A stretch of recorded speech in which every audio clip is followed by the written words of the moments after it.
think we're all set now. I'm still getting some last minute people contact me. So it is my great pleasure to introduce Mark Anthony, the psychic lawyer, today. It's a great honor and a privilege. And I know he spoke at IANDS just recently at the big conference back in September. Some of you may have had a chance to attend that. He spoke a lot about Afterlife Frequency. Today he's going to be talking about near-death experience, shared death experience, a little bit about Afterlife Frequency, and a lot of other really mind-blowing, interesting things. I'm known for my very short introductions because we sent the flyer to our members, advertised it everywhere we could, so everybody knows about you anyway. Mark, you don't really need much of an introduction. So let me go ahead and just hand it straight over to you. So welcome, Mark, and thank you for joining us, everybody, today. Let's get started. Thank you, Dr. Angie Wilson-Quayle. Thank you, Mike. Thank you, everybody, for showing up. I really appreciate it. And I do want to start, before I get into my talk, my new book, The Afterlife Frequency, came out on October 12th. And I'm very humbled and honored by the response that it's gotten, because within the last 10 days, it is shot to #1 on Amazon, particularly in the category of near-death experiences. I just found out it was submitted for a Pulitzer Prize, and a couple days ago, we got an email, what's known as the Shirleygram, which is Shirley MacLaine's newsletter, and film icon and legend Shirley MacLaine is recommending The Afterlife Frequency as one of her favorite books, and I'm like, oh my God! so thank you, and I'm very honored to be able to speak to this group and share that with you. And I want to also talk about a few of the pearls of wisdom, if you will, that I share in The Afterlife Frequency. Now, since the dawn of history, there have been accounts of people who have died and then come back to life with these amazing tales of going through a tunnel into a bright white light, encountering spirits of deceased loved ones, and the divine power that, dare I say, we call God. And these miraculous tales of resurrections baffled religious leaders and physicians alike, for they either defied religious or medical explanation. And in a lot of instances, the people returned with tales that completely contradicted the religion of that particular time and era. So the people who experienced this phenomenon were convinced that it was real. It was also observed for centuries that one's race, gender, religion, socioeconomic status was not a factor. It also appeared that this voyage into the light was not a hallucination, and it occurred whether or not the person was under the influence of drugs. Those who emerged from the experience expressed how they no longer feared death, and they felt that everyone and everything was somehow interconnected. Many of these people reported enhanced sensitivity to the presence of spirits, what we now know as psychic ability. The problem was nobody knew what to make of these, much less what to call them. That is until, of course, in the 1970s, when Dr. Raymond Moody developed the term near-death experience, NDE for short.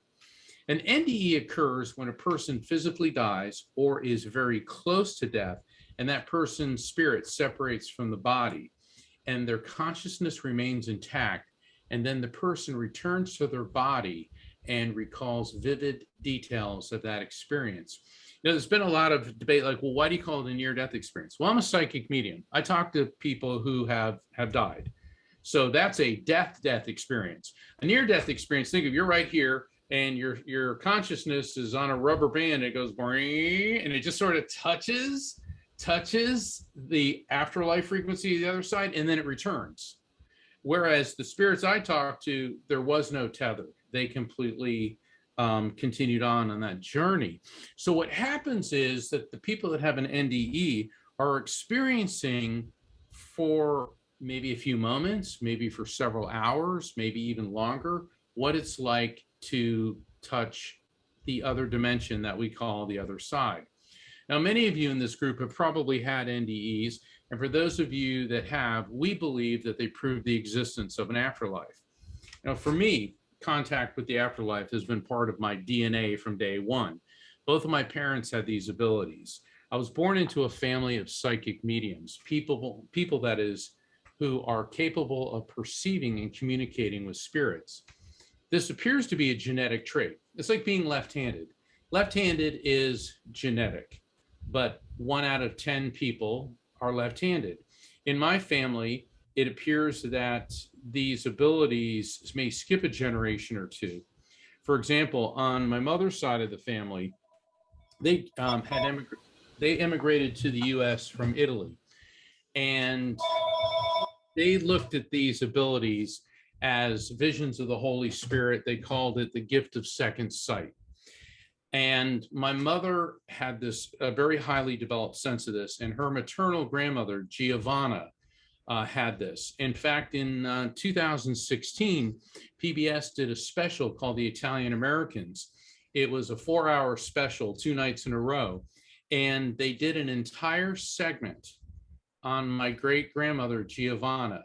And she was referred to as the woman who knows things in the Italian community of Little Italy and North Jersey. I like to joke, you know, Tony Soprano's stomping grounds. but the fact is that she was a woman of deep faith. Nuns, priests, even cardinals, as high-ranking officials in the Catholic Church as cardinals, used to come and consult with her. Well, then on the other side of my family, my dad's family, they could not possibly have been more different. His family came from Pennsylvania, very waspy white Anglo-Saxon American Protestants. My dad's great-grandfather, who would be my great-great-grandfather, even founded the Baptist church in their hometown. But my dad, his sister Marjorie, his mother Isabel, and his maternal grandmother Grace all had these abilities as psychic mediums. They could perceive spirits. Now, so my dad gets out of the Navy, and he was all full of himself, you know, young sailor, fresh out of the Navy, and he went to this dance. And I love the way my dad explained. He goes, I saw this foxy dame, so I thought I'd ask her to dance. He was talking about my mom, okay? And but he was a little intimidated, which is unusual for my dad, because he thought she was maybe 30. You know, he was all of 21. My mom was actually 19, but she worked at a high-end department store in New Jersey. And as mom said it, well, I got the employee discounts. So she was dressed to the nines. She just looked absolutely great. And so he asked her to dance, and she was a great dancer like he was. My parents were fantastic ballroom dancers. That's a genetic trait I did not inherit. Okay, I'm like the worst dancer in the world. My parents could, you know, they could give Fred Astaire and Ginger Rogers a run for their money. So after a couple dates, my mom says to him, she goes, Earl, his name is Earl, her name is Jean. She said, Earl, there's something I have to tell you about myself. I see spirits. And my dad says, you're kidding me, right? He goes, oh my God, I do too. And they were flabbergasted because they said they connected. They said, you know, it was more than just a physical attraction. There was something else there. And so, of course, they fell in love. And years later, you know, their first child was my sister. Their second was my brother. And then I came along. As they said, I was a surprise. And when two parents that have the same recessive genetic trait, when two parents have that trait, the likelihood of at least one of their children having that trait increases exponentially, and that would be me. And the thing about my family is that my dad, you know, he was in the Navy, he was Special Forces, and then he became a NASA engineer. He was a real no-nonsense, real science guy. My mom, you know, she was in fashion. She was a commercial illustrator, an artist. We were the typical sort of family next door. And I always like to joke that when I was a kid and I'd watch all these shows and on reruns that I didn't resonate with the Brady Bunch. I felt more at home with the Addams family. But all joking aside, growing up in a family of parents who could see spirits, I didn't realize how unique it was until I started getting older, and I started going to school and understanding that not everybody's mommy and daddy can see dead people. And I remember my father sitting me down and saying to me that don't talk about this to anyone except your mother and I, because people outside of the family won't understand this, and people who see things others don't get taken away. Well, that kind of scared me a lot. And my dad wasn't trying to scare me. He was trying to help me. And I didn't understand why he said people get taken away until I got older and I started hearing things in the family. And then finally, my parents told me. His sister Marjorie, and this happened probably 20 years before I was born. They had me later in life. Marjorie was not only a medium, but she was very good at seeing future events. Sadly, she was married this guy who was something of a religion, not something of, he was a religious zealot, and I'm being nice there. And he thought what she was doing was evil. Well, one day he was going to work, and he was a machinist. He worked at a steel factory in Pennsylvania, and she had a terrible feeling. She was getting a feeling in her gut. She said to him, I don't want you going to work. I have this horrible feeling that something terrible is going to happen to you. And she begged and pleaded with him. And he said, fine, I'll stay home. Well, that day, a crane was lifting thousands of pounds of steel beams, and the cable snapped and it crushed the machine shop that he worked in and killed everybody in it. Logically, it is reasons to assume had he been there, he too would have been killed. You might think that he would have been grateful. Instead, it caused him to fear her abilities even more. And he got an unscrupulous psychiatrist to diagnose Margie as a schizophrenic. And she was literally forced out of her home by these men in white jackets, taken to a mental institution, and forcibly subjected to electroshock therapy for a period of 6 months. They did so much damage to her brain that Marjorie never spoke of seeing spirits again, and she was a shadow of what she had once been. And my mother loathed her brother-in-law for doing this to Margie, because my mom liked, my dad's sister Margie, because, she could understand. And I finally found all this. This is one of those family secrets that I discovered.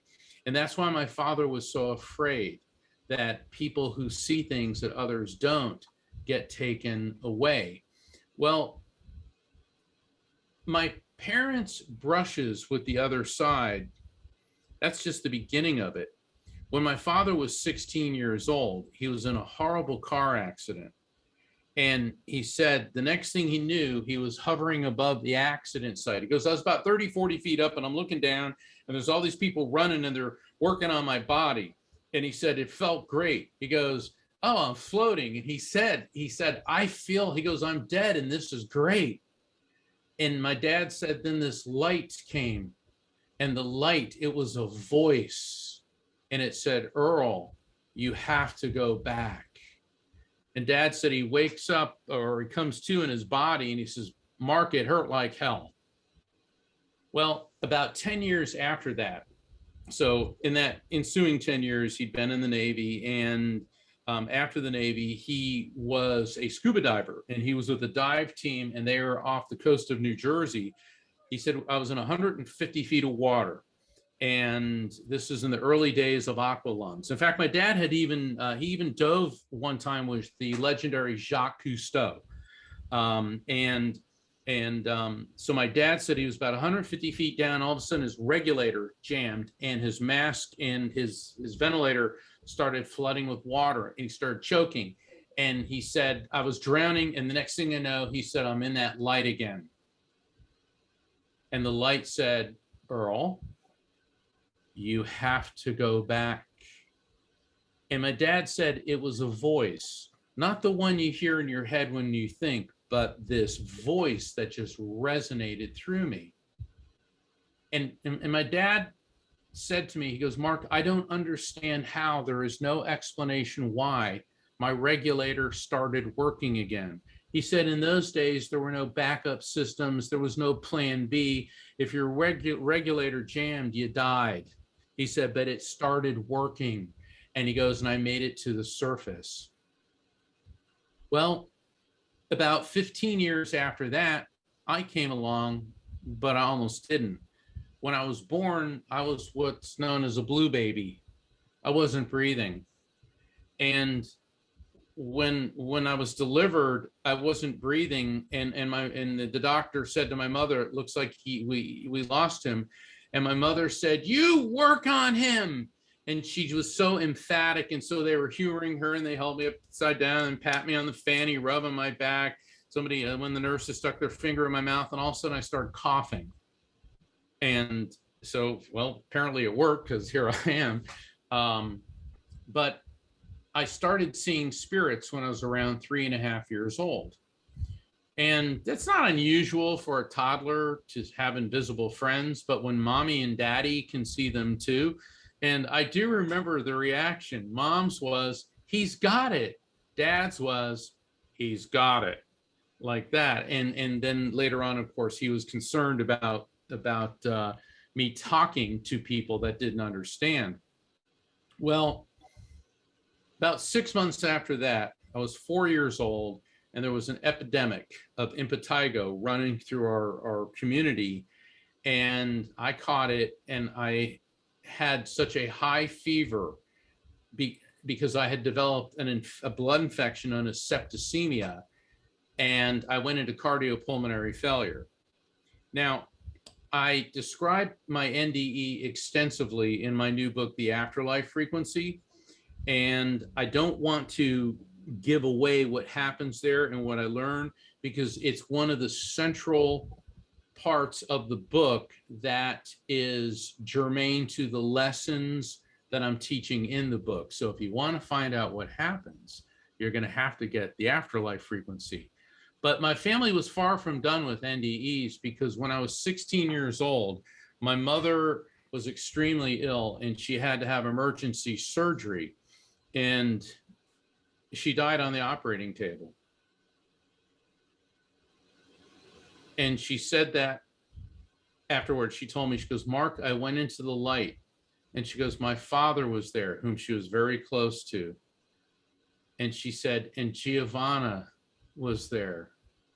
And they told me, Jeannie," and they spoke English with an Italian accent. She goes, "Jeannie, it's not of your time."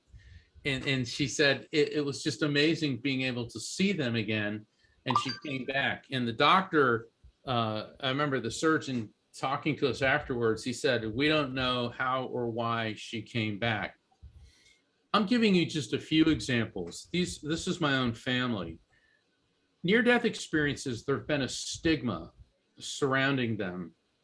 Same thing with psychic abilities, that it's the work of some evil entity or some nonsense like that. We're now living in an era where the social stigma against these is fading, and that more and more people are coming forward. It appears that they're known, that they're much more prevalent than widely known. But despite centuries of accounts and almost 50 years of near-death experience and survival of consciousness studies, skepticism remains that NDEs aren't spiritual. They are purely subjective, imagined, and can be explained by other causes. There's 4 main attacks on the authenticity of near-death experiences: expectancy, birth memories, oxygen deprivation, and toxic/metabolic substances. Let me take these briefly one at a time. Expectancy. In other words, people who have NDEs expect them to exist based on their knowledge of near-death experiences and their religious beliefs. Well, the weakness with this attack is that reports of NDEs conflict with many people's religious beliefs, not to mention that many atheists with no religious or spiritual beliefs have NDEs. And speaking from my own perspective, young children with no religious indoctrination up to that point report the same type of things in their NDEs as adults do. The second attack came from the late great physicist, Dr. Carl Sagan, who claimed NDEs were just somebody reliving the birth experience. That's why they think they're going through a tunnel into the light. Well, I love Dr. Sagan and his work, but he was not an NDE researcher. And he also didn't know that much about babies, because it is proven that newborns lack the visual acuity, mental alertness, and cortical capacity to register memories of the birth experience. So with all due respect to Dr. Carl Sagan, that one fizzles out. The next attack, and this is the one that was been used to discredit my NDE, is claiming it's the result of anoxia, oxygen-starved brain, or hypoxia, oxygen-deprived brain. Now, this argument fails because near-death experiences occur in people whose brains were not oxygen deprived. Also, oxygen deprivation tends to result in frightening hallucinations. They're terrifying experiences. They're not the serene and peaceful encounter reported by the vast majority of NDE. My NDE was anything but frightening. The next attack is the claim that an NDE is a hallucination caused by drugs or metabolic substances. Now, this is the most credible attack that the skeptics have. Well, let's take this apart.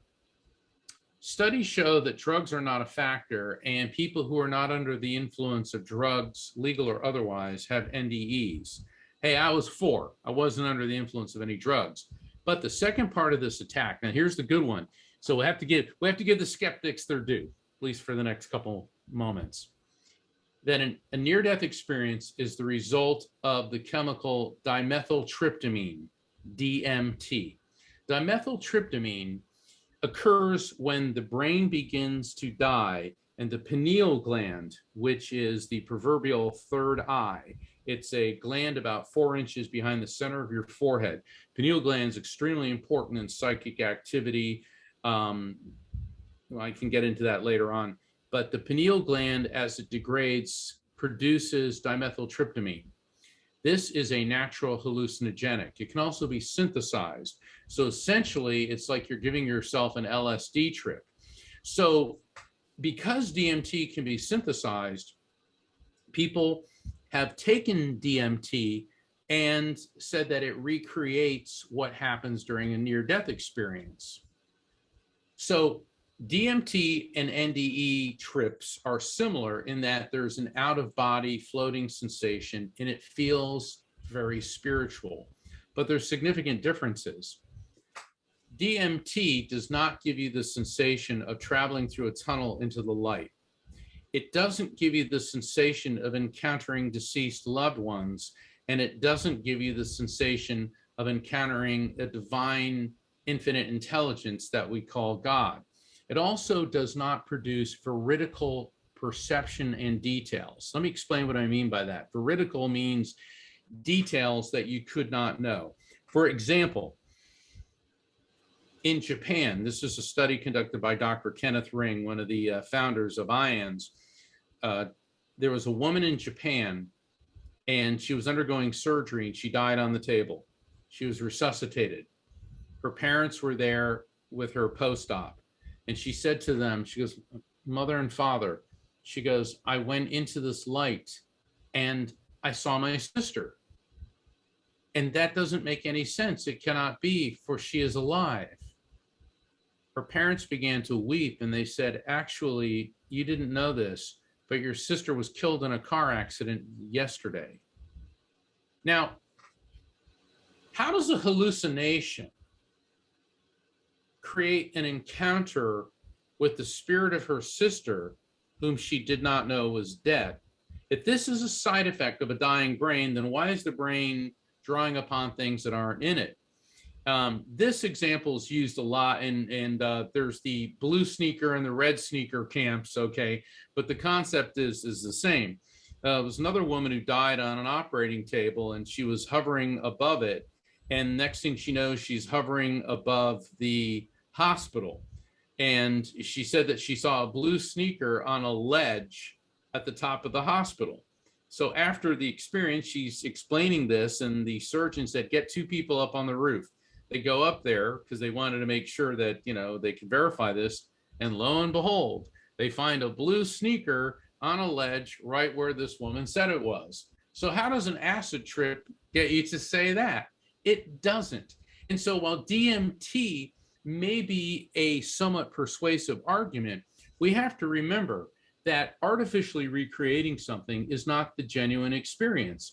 I mean, think about I think it was 1765, Benjamin Franklin was flying a kite, doing an experiment. Lightning struck the kite, and the key that was on it lit up. So Benjamin Franklin, for all intensive purposes, discovered electricity. By the 1780s, Luigi Galvani, an Italian scientist, was shocking a dead frog, and the frog's legs began to convulse. And he discovered and developed the term bioelectricity. And he said, it appears that our nervous system operates on electrical impulses. But my question is, if you shock a frog and its legs convulse, are you merely artificially recreating a reaction, or are you creating the authentic experience? In other words, are you bringing the frog back to life? Absolutely not. So just because you can artificially recreate something does not mean it is the genuine experience. So the DMT, toxic metabolic substance attack on near-death experiences also fizzles out. Now that the main weapons in the skeptic's arsenal have been disarmed, we're still stuck with the problem that NDEs are totally subjective and cannot be objectively verified. Or are we? My friend and colleague, Dr. Jeffrey Long, is the founder of NDERF, the Near-Death Experience Research Foundation. He's been one of the leaders in the study of shared death experiences. And once again, something that I go very heavily into in my new book, The Afterlife Frequency. And he calls a shared death experience the new frontier in afterlife research. And that's why I wanted to refer to this talk in those terms. I agree with Dr. Long that the study of SDEs, shared death experiences, has catapulted the NDE from the subjective to the objective. Why? Because an SDE can be verified by more than one person. And there's 2 different types of SDEs, as I can see. An SDE, a shared death experience, occurs when more than one person is in imminent threat of dying, and more than one person has a near-death experience, and what happens during these collective NDEs overlaps, so that more than one person is experiencing the same phenomenon. The other type is what's known as a deathbed vision.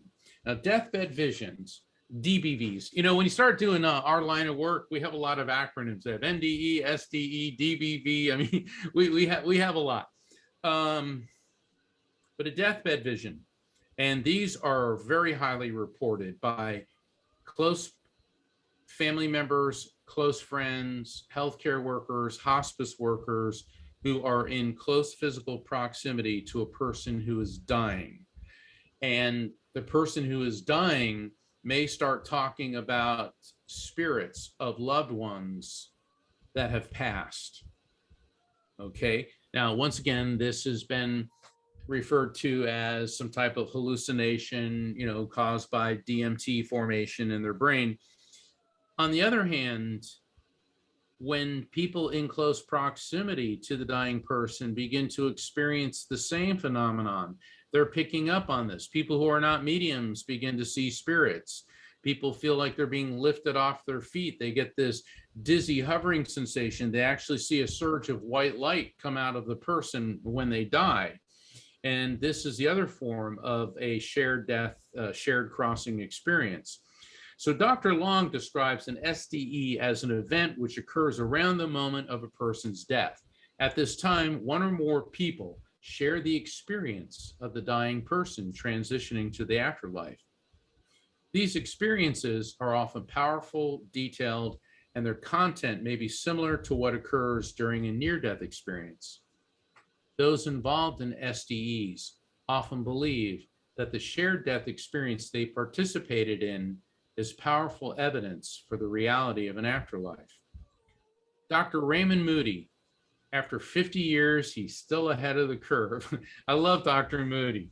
What's really cool about a lot of these near-death experience researchers, they're now in their 80s and approaching their 90s, and they're going strong.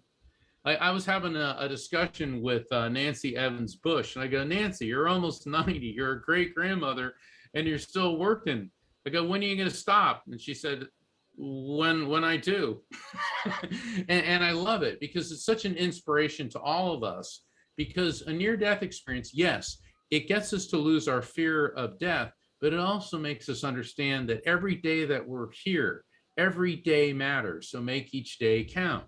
So after 50 years, Dr. Raymond Moody has observed that bystanders or onlookers at the death of a patient may include physicians, nurses, other medical personnel, and relatives and friends of the dying. The phenomenon reported during a shared death experience is a transparent replica of a dying person leaving the body, sensation of rising up, a brilliant light filling the room, apparitions of the dead person's or the dying person's relatives, beautiful music, in other words, high frequency, glimpses of the dying person's life review, the proverbial life flashed before my eyes. Now, I believe that a shared death experience proves that the afterlife is real. It isn't imagined. It's not a symptom of a dying brain. It's a real phenomenon that occurs when the energy of a person's soul, spirit, consciousness, what I explain in my new book is the electromagnetic soul. Neuroscience is the study of the human brain.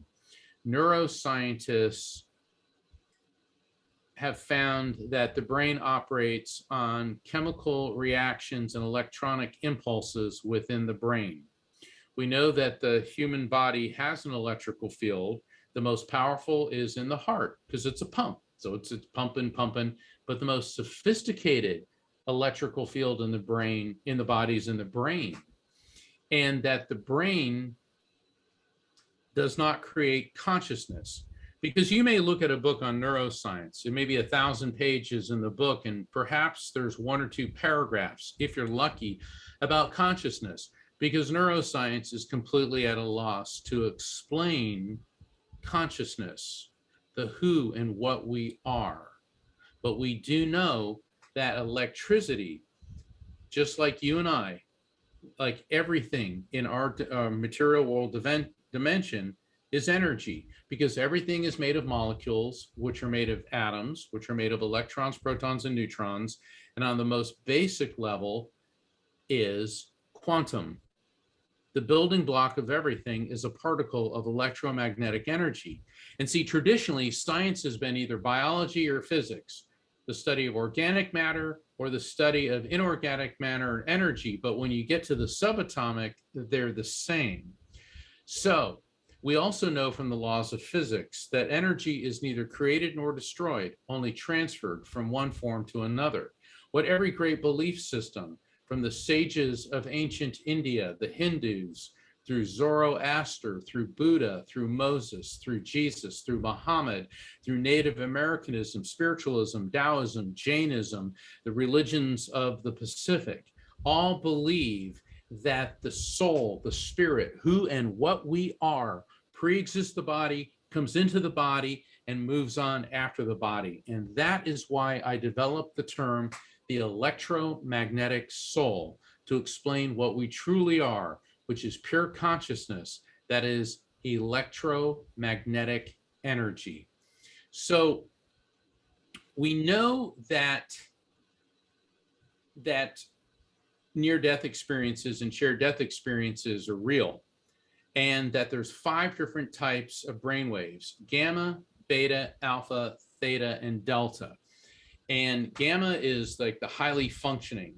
I like to make the joke. That's Ken Jennings and Madame Odio on Jeopardy. Okay, that's when you're in the gamma phase. You're just really cranking it out, running your brain at full throttle. Right now, we're all in the beta stage. All right, beta is awake, conscious. We're able to do our job, think. Alpha is when you start to relax. It's the meditative state when you're drifting off to sleep.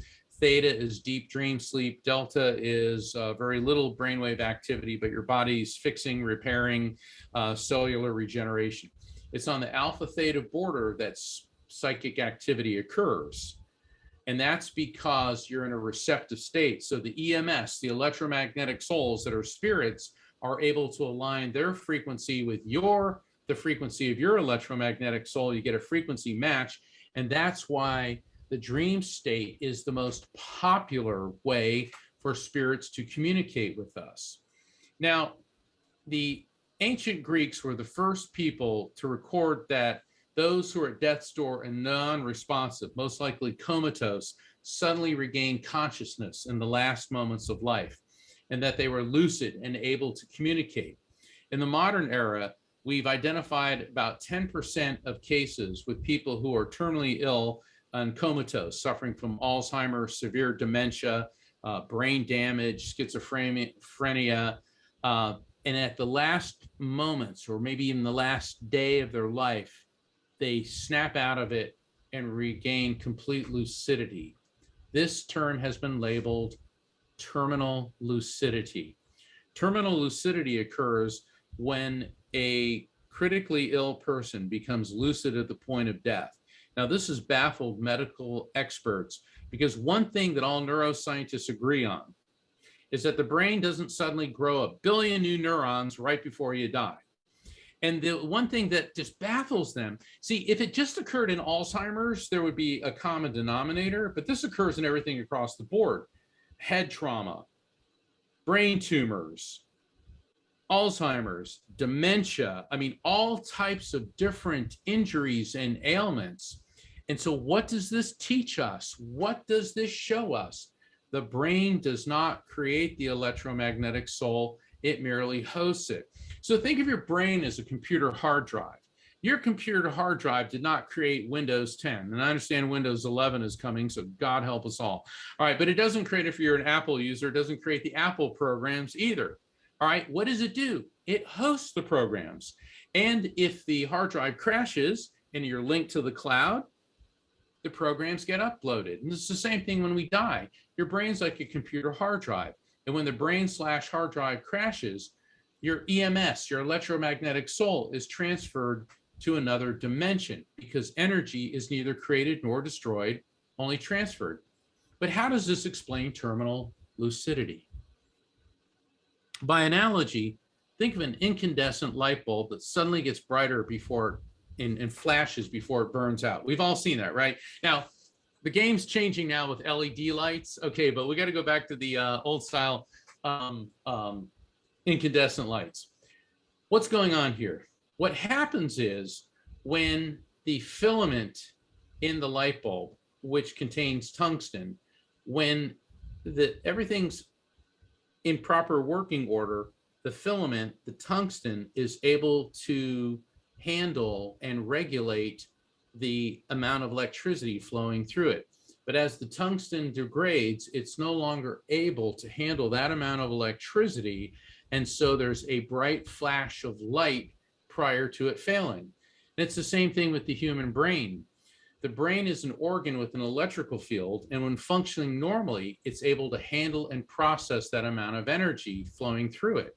So as the electricity flowing through the brain begins to overload the degrading brain due to illness or injury, the brain is no longer able to handle that amount of energy. So when the electromagnetic soul is about to leave the brain, there's an energy surge, a flash of light, if you will, which can result in terminal lucidity.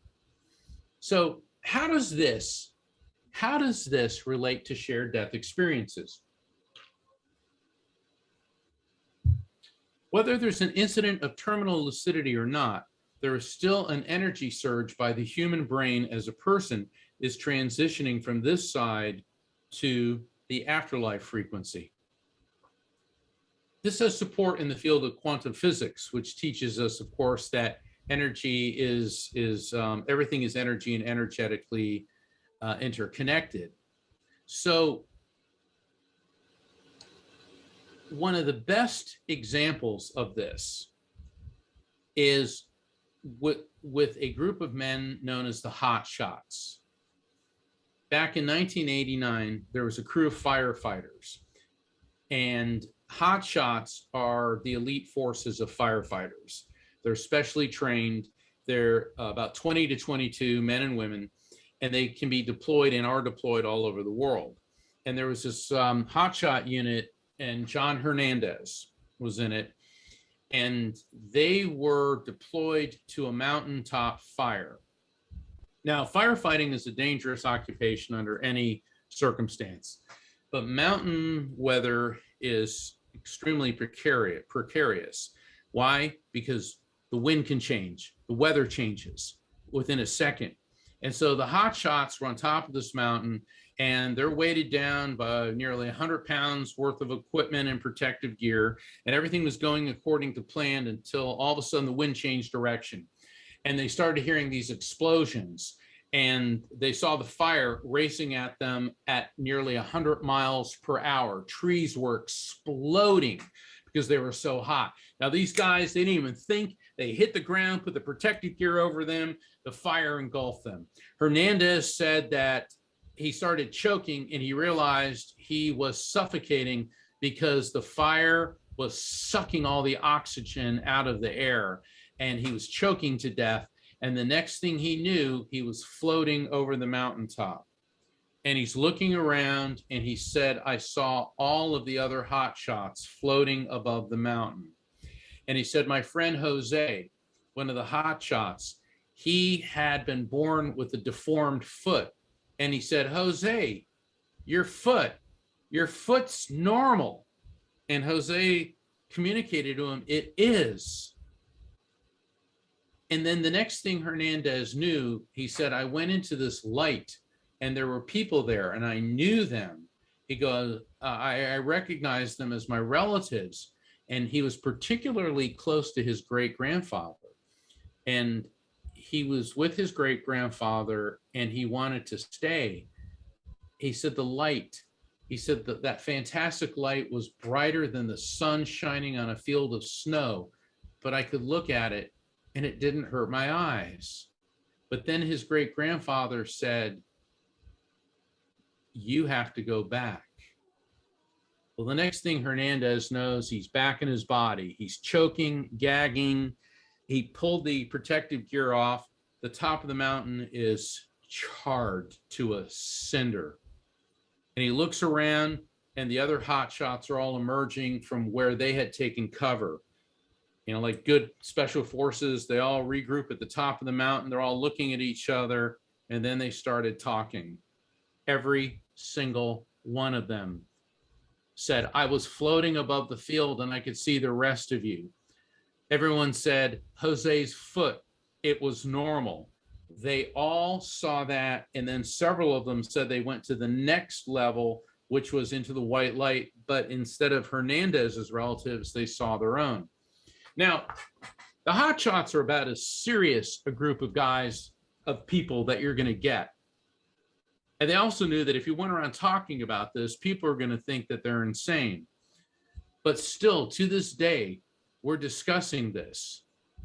And I believe that their descriptions of their otherworldly experiences, how they shared what they experienced in the light, and how they'd all been given a choice whether or not to return to this world, or told that they had to come back. They were at a loss of how any of this was possible, much less how to explain this supernatural experience to anyone outside of their elite unit. This frequency overlap, the electromagnetic souls of the hotshots, their brainwave frequencies were overlapping each other. That's why it's called a shared death experience. They were all suffocating at the same time. They all became a collective consciousness of souls, which enabled them to see and communicate with each other when they separated from their bodies. I think we've gone way past an NDE being a subjective experience, because when you have 24 highly trained elite forces, firefighters, giving detailed, specific accounts where everything matches up down the line, I think now we have to look at NDEs no longer from a subjective filter, but from an objective one. The second form of a shared death experience is where someone is actively dying, but bystanders who are physically healthy and not in any imminent danger of dying witness what the dying person is encountering during the transition from the material world to the other side dimension. And in my capacity as a medium, I've been with family members of loved ones who are actively dying.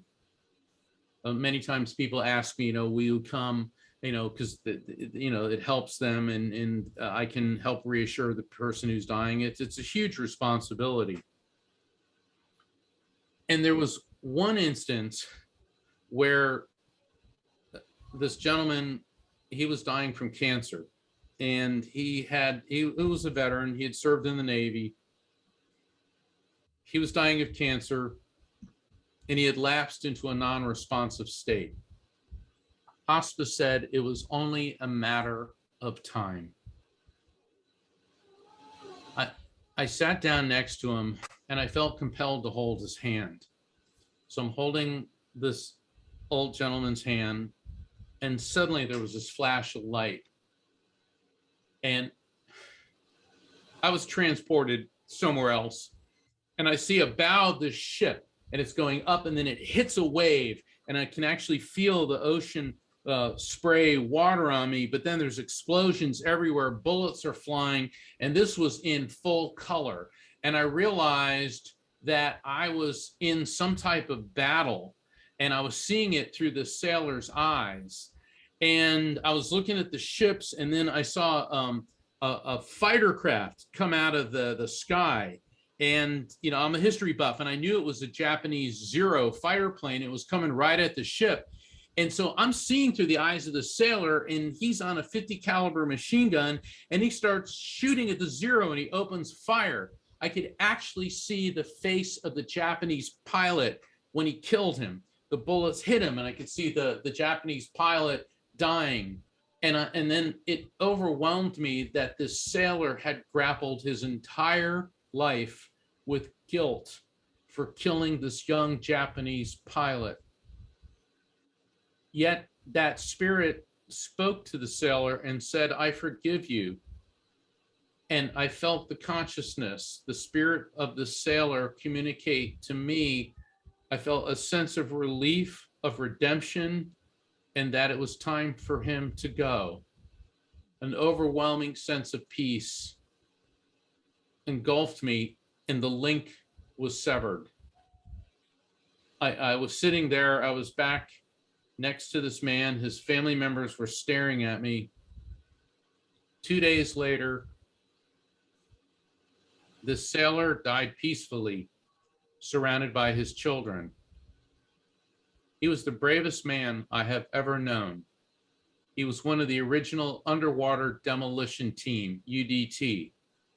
We know them better as US Navy SEALs, but I knew him as Dad.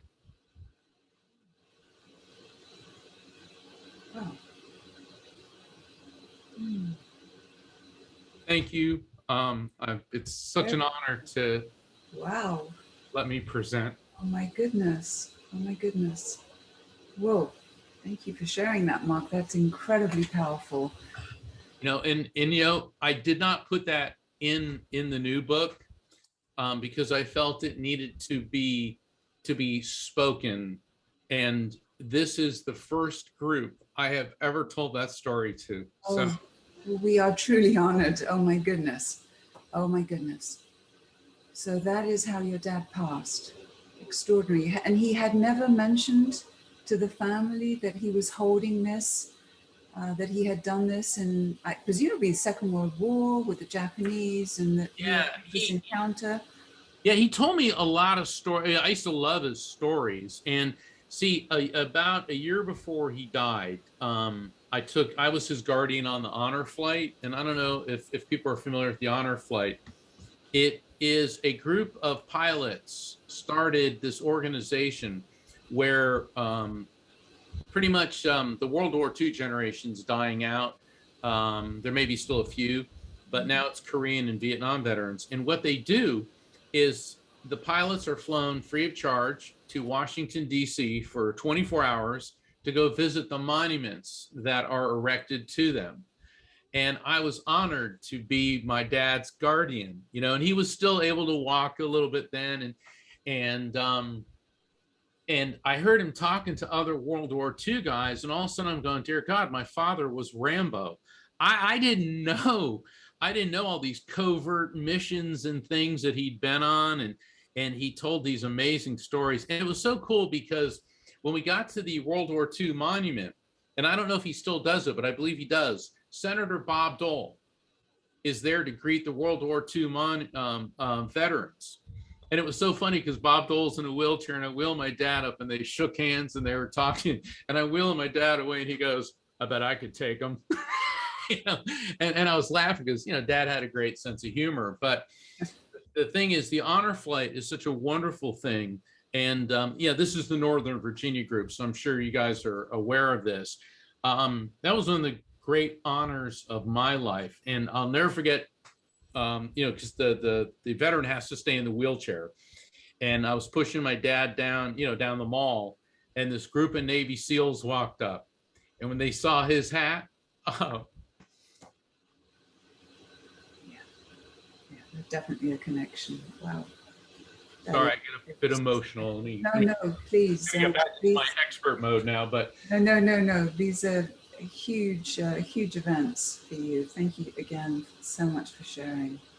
Well, do you want to continue on with your presentation, or do you want us to jump in with questions? No, I mean that's the presentation. I'm ready to open this up to discussion, and I'm glad that this is a smaller unit, yeah. You know, a smaller group, because the thing is, I'm used to speaking not just to small groups, but to huge groups, but we don't have the personal interaction that we will hear. So I'm totally open to questions. And Mike remarked on that when we spoke earlier today, that perhaps because we were a small group, that it would be a little bit more of an intimate setting, and maybe that would be a relief for you in some ways, or a change for the better, because you are used to being in much larger public venues. So I'm going to invite everybody, please, to go ahead and ask questions through the chat as usual. I'm going to go ahead and ask Mark many questions. As a medium then, you talked about at the very beginning that NDEs, you know, they're almost on an elastic, as it were, you know, attached to the human body, and they go only so far, but then they basically come back. You know, that silver cord hasn't been severed. Right. But the humans who are now on the other side, that we'll call spirits, that were previously human, now in spirit form, are clearly on the other side. So my question to you is, does that mean that the near-death experience, because it isn't finite death, permanent death, is any less valid? Does what they experience actually really follow the lines of people who do make it to the other side and stay at the other side, or is there some difference? That's a great question. And first off, an NDE is completely valid, and what the people do who have them, myself and several of you, or maybe all of you included, it is completely valid. But here's what I have seen.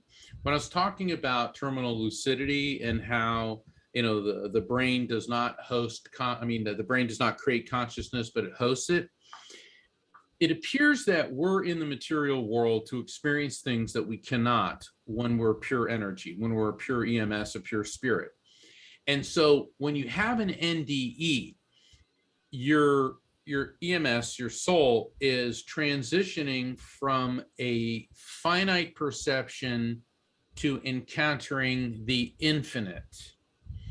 And so that's why when we come back, we're explaining things through a finite filter, but we talk about encountering this all-pervasive, all-loving infinity.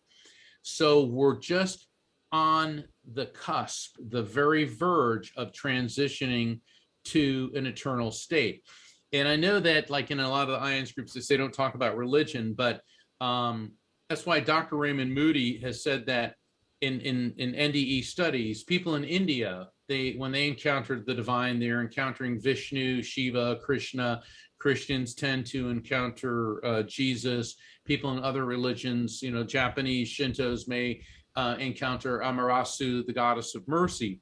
And it's not that there are different deities. There is one divine, one universal soul, one, you know, the divine power we call God, but we're still perceiving things through a finite filter. So for you and I, it's easier. Humans created images of God because it's a filter between the infinite and the finite. Because we can we can relate to Jesus as God, Jesus as a person who is God, a lot easier than, okay, let me try to understand the quantum electromagnetic field on a vibrational level that affects everything, both energetically and material in existence. All right, that's a lot to handle. But if you're sitting there talking to Shiva or Krishna or Amaterasu or Jesus, but that's why you're in the transitionary phase. Now, that being said, I'm not saying that Krishna or Jesus or any of these other incredible teachers did not exist. It's just that this is part of the transitional phase from finite perception to completely infinite. Okay, and so in my view, you know, source, God, is basically overlays any individual's particular belief based on time and space. So if you happen to be born in India, if you happen to be born in Europe, depending on the timing, it doesn't really matter. These are different deities that essentially reflect the basic overall. Same thing, yeah. Exactly the same thing. They're just different paths. So there is no such thing as, well, you'll be damned if you're not of this religion. And, you know, these are the chosen, as it were, because God wouldn't do that. You know, infinite power and peace and love would never differentiate amongst its creation. So that's a misperception that humans use in order to hate each other, their excuses, if you will. But yeah, I think I see what you're saying is that basically because we are, the NDEs are still human because they come back to their human form, they do have to see things from their human individual perspective, even though what they're doing is touching the infinite. Now, I'm assuming then that the spirit world, individuals in the spirit world that you do encounter are not necessarily reflecting things back in quite the same way because they have left the human body.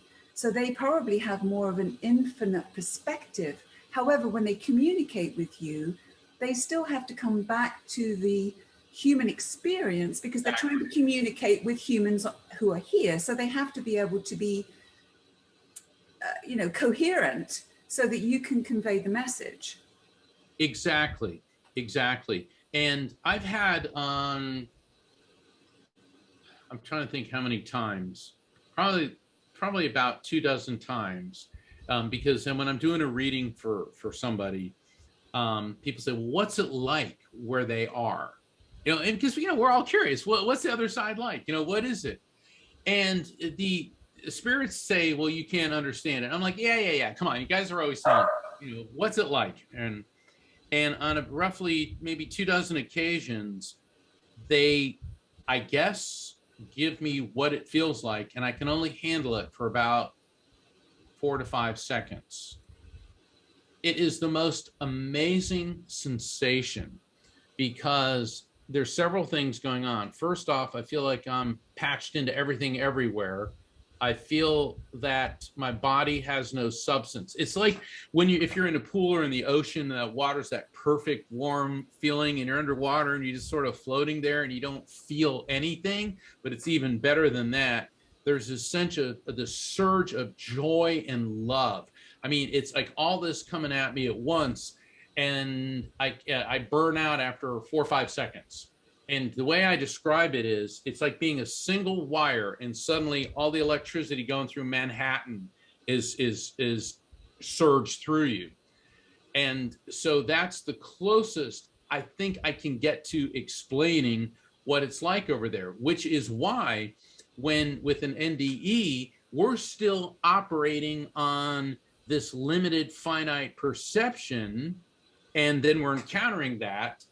But if we if we have a complete death experience, then we leave all that finite perception behind. So I think that answers your question. Yeah, thank you. So we have a couple of questions here. Do you think the hospice movement will integrate a recognition of NDEs? It would seem to make death a normal experience and rich. So do you think hospice will integrate a recognition of NDEs? Whether they're doing it officially or not, they're doing it, because at all the circumstances I've been where people, where hospice is in, well, first off, I mean, when I show up, a lot of times the hospice people know who I am ahead of time, and that's not why I'm there. But when I start talking to them, they say, we see things that we can't even begin to understand. And pretty much all the hospice workers that I've dealt with believe in an afterlife. They all believe in mediumship, or at least, some form of spirit communication. And they certainly don't negate an NDE. So whether it's an official position or not, and I think, though, that hospice would probably may not integrate that for some time, because let's say there's a hospice in an area that may be very fundamentally Christian, where, for various reasons, they feel that this is, wrong or whatever. They don't want to become a disruptive influence. Hospice is there to facilitate the transition of a person and help the family. So, but that being said, hospice workers see things that defy any textbook explanation. So whether it's official, they're doing it. Okay. Let me just tag a question onto that of my own. Imagine, for example, that we were living in a world, let's blue sky for a moment, living in a world where the hospice movement and the medical community really accepted NDEs, okay, SDEs, and we were more enlightened spiritually. What do you think the hospice experience might look like under those circumstances, or the end of life experience look like? Well, I think it would be fantastic, but I think there would be people that are very religious or extreme evangelically atheist that would be resistant to having hospice in. I'm glad it's not my decision because I think it's be very difficult. I think it would be extremely helpful, but I just don't see it happening anytime soon. So your take on that is, if the NDE concept were allowed in, as it were, some people would feel very threatened by it. Yes. Because what we would be essentially doing is allowing people to know as they're passing that there is something beyond. And people who come back from the experience have talked about it, and here's all the information, here's all the factual stuff that we have, etc. And that would be too threatening for people. But if we could get beyond that, what might it look like then? What might an end-of-life experience look like if people were receptive to it? I'm just kind of thinking about this for the first time myself as I asked the question. I think it'd be great. I think it would help people a lot. And I see there's another question that says, do you think the medical establishment will accept this phenomenon? It's widespread and real. Is real. Well, I think it should. But I think there's always going to be debate ongoing about this. But, as a medium, as a near-death experiencer, as a researcher, as a paranormal investigator, I know that there's an afterlife. I know that near-death experiences are real. I know that we can communicate with spirits. And I find this very, very comforting in that it removes the fear of death. And I think that if hospice and the medical profession could integrate that, it would help people a lot. Because what's the greatest fear that people have? That someone you love so much is disintegrated into nothingness. I mean, I do a lot of work as well with the organization helping parents heal. I mean, for a parent who's lost a child, there are no words. There are no words capable of describing the agony that these parents and the surviving siblings are going through. And to think that your precious child just ceased to exist. But when we're able to start providing evidence, and I think at some point scientific proof, which I write about in the Afterlife Frequency, that life is eternal and that who you loved so much didn't die, they've just transferred to a different frequency. I think that's very, very healing and very, very calming. Well, I would agree with that as well. And I think Dr. Gary Schwartz, some years ago, I know he does a lot of research on this subject. I read one of his books where he basically does a lot of double-blind experiments with mediums and then comes up with overwhelming probability that their likelihood, their likelihood. That was one of them. Well, that's what turned me around, actually, and got me interested in this field. That was one of the key books many, many years ago. That the probability of you all coming up with what you come up with defies, the laws of probability, essentially, and, the statistical probability apparatus that we typically use. But I think his idea, what really got him interested, was he and a colleague, perhaps, or a family member were thinking, what kind of a world would we be living in? How would things change if we had some tangible proof that an afterlife lives? At that point, everything would change. It wouldn't be just me for now and who gives a darn about everybody else. And also the end of life wouldn't be so devastating, because it would be more of a celebration of the end of this life, but possibly the beginning of something else. So the whole world would essentially change. But and perhaps it should. And, because, the whole world would change. And I think for the better. Oh, yeah. Better.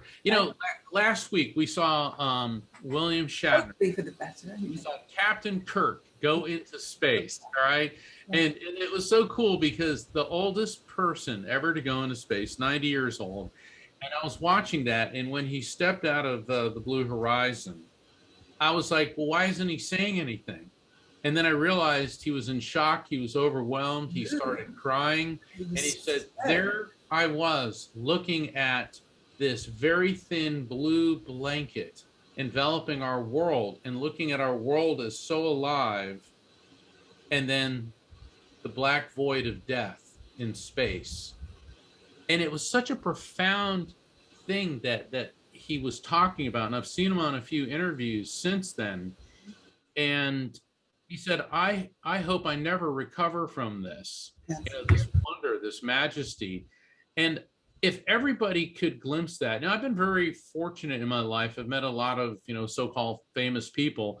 I've met Neil Armstrong and Buzz Aldrin, the first two astronauts to step on the moon.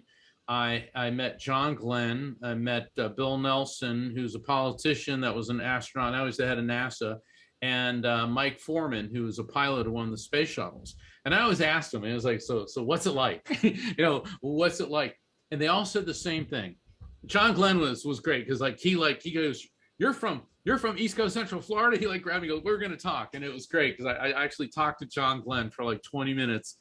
And he said, Mark, when you look down and you see how alive Earth is, you can actually feel it. He said, it's this pulsating, beautiful. And he says, and then it dawns on you. And William Shatner kind of echoed this as well. He said, that's the only place we have to live. Right. That's pretty heavy. Now, the only place we have to live while in material world corporeal form, because there's pure energy, yes, we go into another dimension, but changing the world. And I think that with near-death experience and afterlife research, we're giving people a broader view.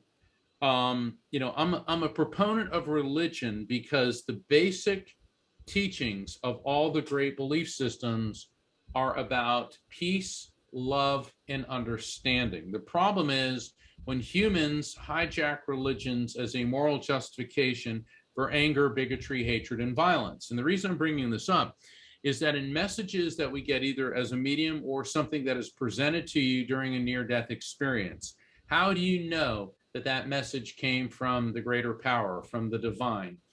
Here's how. If it's about peace, love, healing, and resolution. These are messages from the divine, because nothing spiritual is controlling. Spirits do not come through. They are not here to do not come through to control us, to tell us what to do. That's our free will. That's our gift. For these people that go around, these, so-called shamans that believe that we should start an insurrection, or these religious morons that get other morons to fly planes into buildings and stuff like that, and they say, oh, God told me.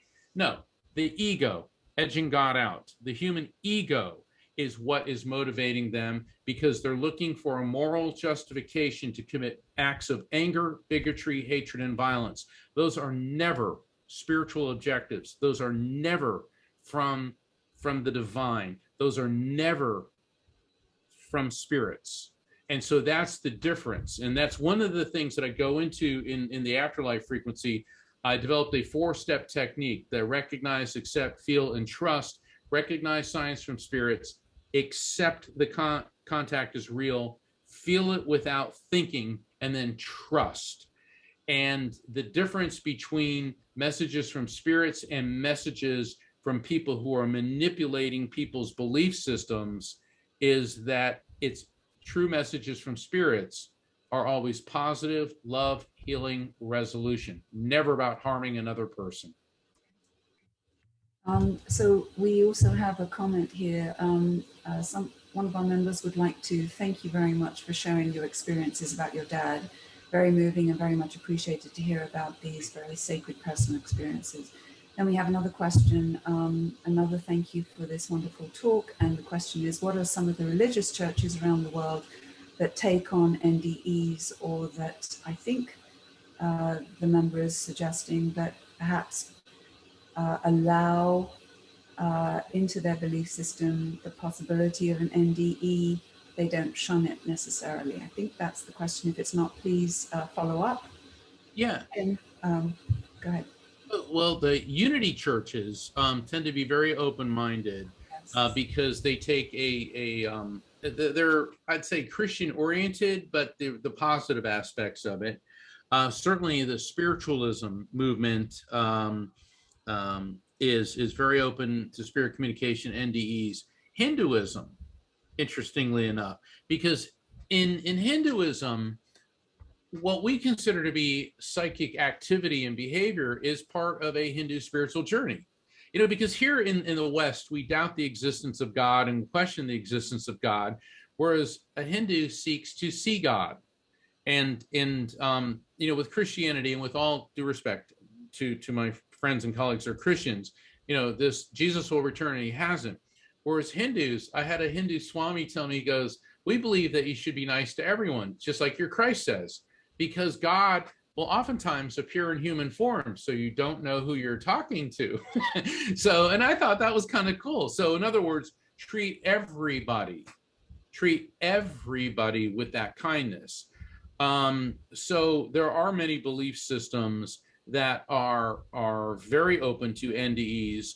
I mean, Hinduism and Buddhism, because of the belief in reincarnation, and a belief in reincarnation is one of the side effects, or after effects, if you will, of an NDE. People that return from a near-death experience tend to believe in reincarnation, as opposed to the primitive concept of an eternal, fire and brimstone dimension.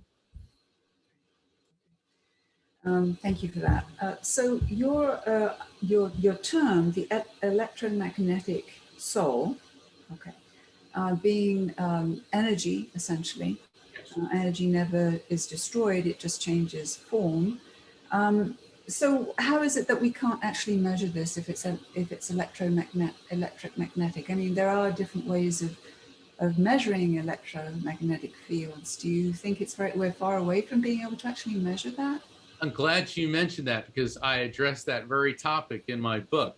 Because traditionally, QEEG and EEG, quantitative electroencephalogram and electroencephalogram, QEEG and EEG, have been used to measure the flow of electricity in the human brain.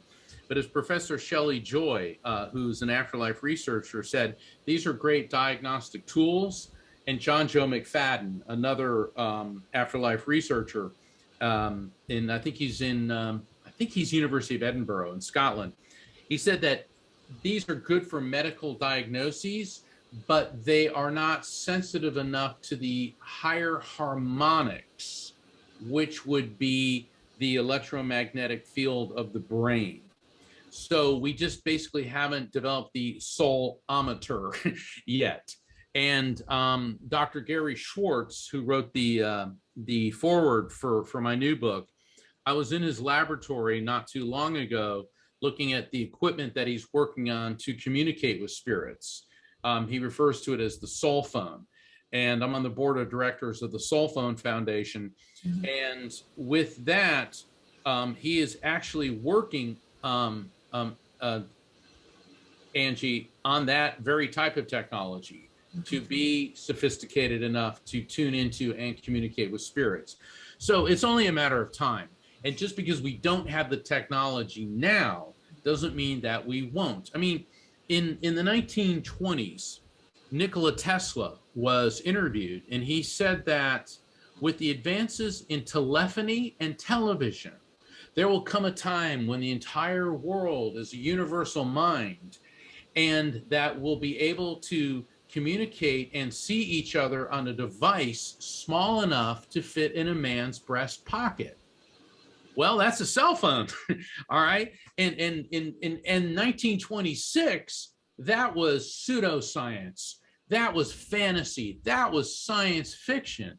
But it took somebody like Nikola Tesla to conceive it. And today, I mean, show of hands here. I bet everybody here's got a cell phone, right?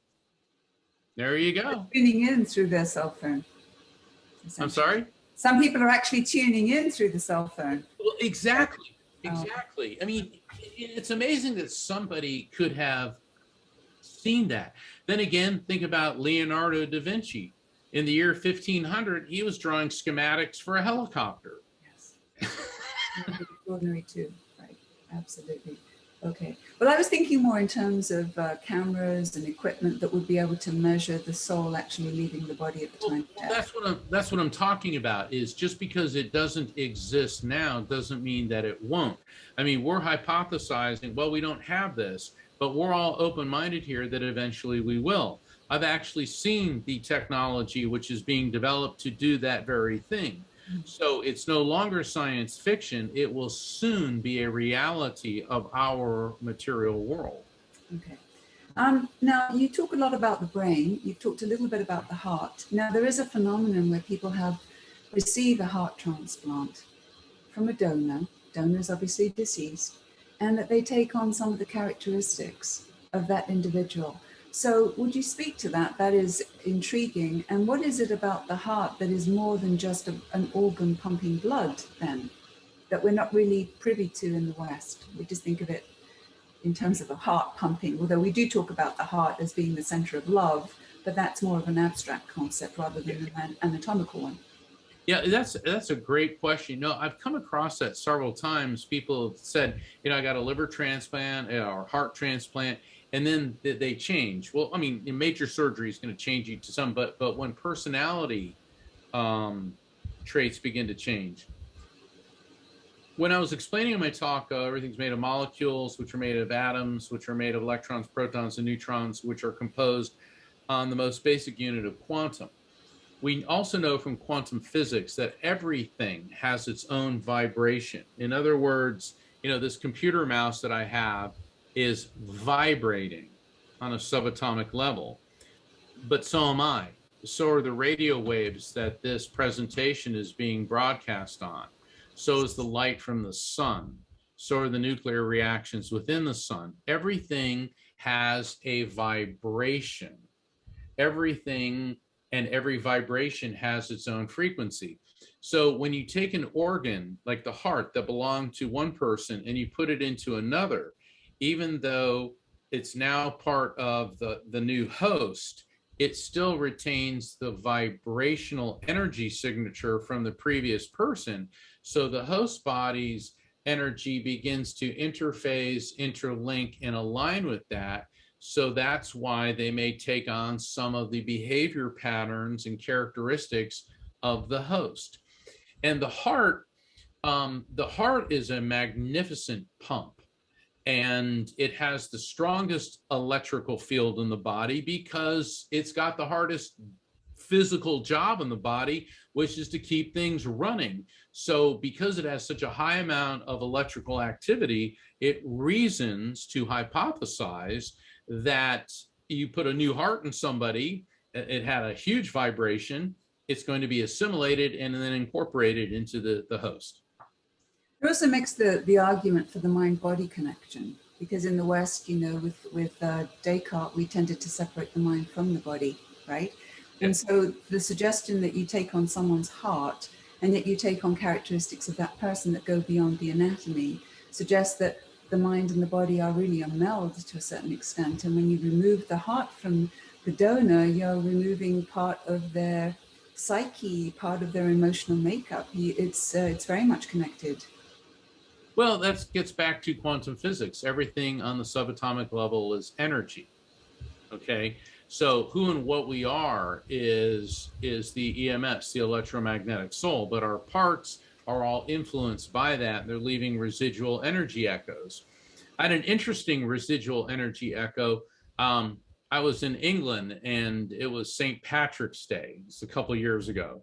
And, you know, my mom, you know, even though we're Italian, mom used to make like the best corned beef cabbage ever, and St. Patrick's Day was a big deal. So here I am in England, and I said, and I was studying supernatural phenomenon. So I said to some of my English colleagues, "So what do you guys do for St. Patrick's Day?" And they'll go, "Nothing."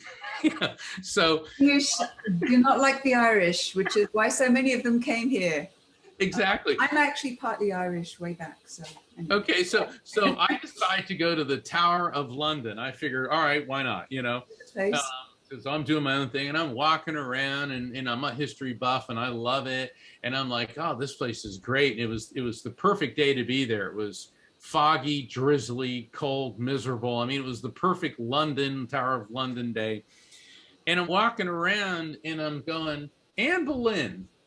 I'm thinking about Anne Boleyn. Okay, and I remember, all right, how do you remember Henry VIII's wives? Yes. He had 6 wives. Yes. Divorced, beheaded, died. Divorced, beheaded, survived. Anne was number 2, beheaded. Yes. I sit down on this bench. Died for 1,000 days, approximately. Yeah, Anne of 1,000 days. And I'm sitting there and I'm like, gosh, I wonder if Anne Boleyn was she beheaded in the Tower of London? She was, I believe, yes. Well, all of a sudden I turn to the left. I get this like, woo, I'm getting these cold chills and tingles. And I look and there's this really incredible like glass sculpture, this huge circle, and it looked like it had a glass pillow mounted on the top of it. And I'm like, what is that? And I get up and I walk over to it and I look down and it says Anne Boleyn. This was the site Anne Boleyn was beheaded. And I'm looking at it, and the only thing missing was like a soundtrack in the background going like, woo, woo, woo, you know, and so here I am. It's raining, foggy, I'm getting cold chills and tingles, and I'm I guess connecting with the residual energy echo, because this sculpture, I just happened to walk up right to where it said Anne Boleyn. It gave the names of several high-profile people who were unjustly executed at the Tower of London. And so this gets into, people say, well, do you think it's haunted? I don't necessarily believe in hauntings, but I do believe that matter retains vibration. And I'm bringing this up because of our question about the heart, and that if something incredibly traumatic happens, let's say there's a murder at a place, that the physical location will retain that dense vibration. I mean, I've got lots and lots of stories on this. I mean, I could go on all day, but the Anne Boleyn story, I always got a big kick out of. I've also visited Dachau concentration camp and Ground Zero. And yeah, and outside Munich, I've been there too. Yeah. Yeah. And, it's a very, very heavy duty with the residual energy echoes there. But the thing is, matter retains vibration. And I don't necessarily believe, or perhaps she was, but I don't necessarily think that Anne Boleyn was coming to me. But I'll leave the question there because it certainly makes for a good story, and it is Halloween. And it's almost Halloween, exactly. Well, I do want to ask you about your psychic abilities. Let's get some of these other questions out of the way. I'm really enjoying this, by the way. I hope you are too. All right. Has anyone tried, going back to what we were talking about just a moment ago, has anyone tried to measure the electromagnetic activity around an actual final death? Has anyone tried to measure around an actual death? Yeah, I'm sure they have. I'm not necessarily aware of it. And also, you got to get the family's permission. And, you know, let's say you have a family, they're all about NDEs and mediumship. They might be more predisposed to it. But a lot of people may not be. And once again, are they using the right equipment? They may be using an EEG or QEEG, which is not sensitive enough to pick up on the higher resonance, the higher harmonic frequency of the EMS. Personally, I would love to be part of that study, but I'm not so sure I'd want to ask the family members if they would want to participate, because I hope it's 30 to 40 years from now, but I would certainly volunteer to, when I pass away, to have my... 50, 60, 70 years from now. No, not that long. I don't want to be around that long. But it's coming. I think it's coming. Okay, another question here. Have you encountered a person who claims to be a walk-in? If so, has the spirit who was the body moved on peaceably? I don't believe in walk-ins, so I don't, that's just something, some of my colleagues disagree with me. I don't believe in that. So okay. I've seen no evidence to substantiate it. So suffice to say, I'll leave an open mind, but. Okay. You've touched on past lives. You've touched on, obviously, reincarnation, which is connected. So what is your understanding of all of that? When you communicate, I mean, you're obviously a psychic, so you're privy to many, many things in the metaphysical that the layperson is not. You must have some insights into many of these different phenomena. I'm just wondering, what are some of your understandings? I mean, as a person interested in the metaphysical, particularly NDEs, but more, I mean, I'm trying to search for answers in my own way, trying to make sense of the nonsensical. And so you as a psychic who do have communication with the other side, I mean, what is your take on reincarnation, past lives? The demonic, for example. I mean, there are many subjects. Well, I believe in it. In my last book, Evidence of Eternity, I wrote about it extensively. I reference it in the Afterlife Frequency. Every NDEer, pretty much, returns to the experience believing in it. In spirit communication, occasionally it comes up, and every spirit where it comes up, they say that reincarnation is real. And what happens is that when we die, think of your EMS, your electromagnetic soul, as a drop of water that plunges into this eternal sea of consciousness, which I call the collective consciousness. So we're energetically linked to other souls, linked to other souls, linked to other souls, but you maintain your individuality. And this is in a different dimension, which runs parallel to this one. And that eventually that the EMS will attach to a new host, meaning a fetus. And that is the scientific basis of spirit communication. But, the scientific basis for reincarnation. But reincarnation is quite a bit more complex than that. But I believe in it because of my own experiences, and also with what spirits have told me, with what NDEs, and plus the case studies in reincarnation.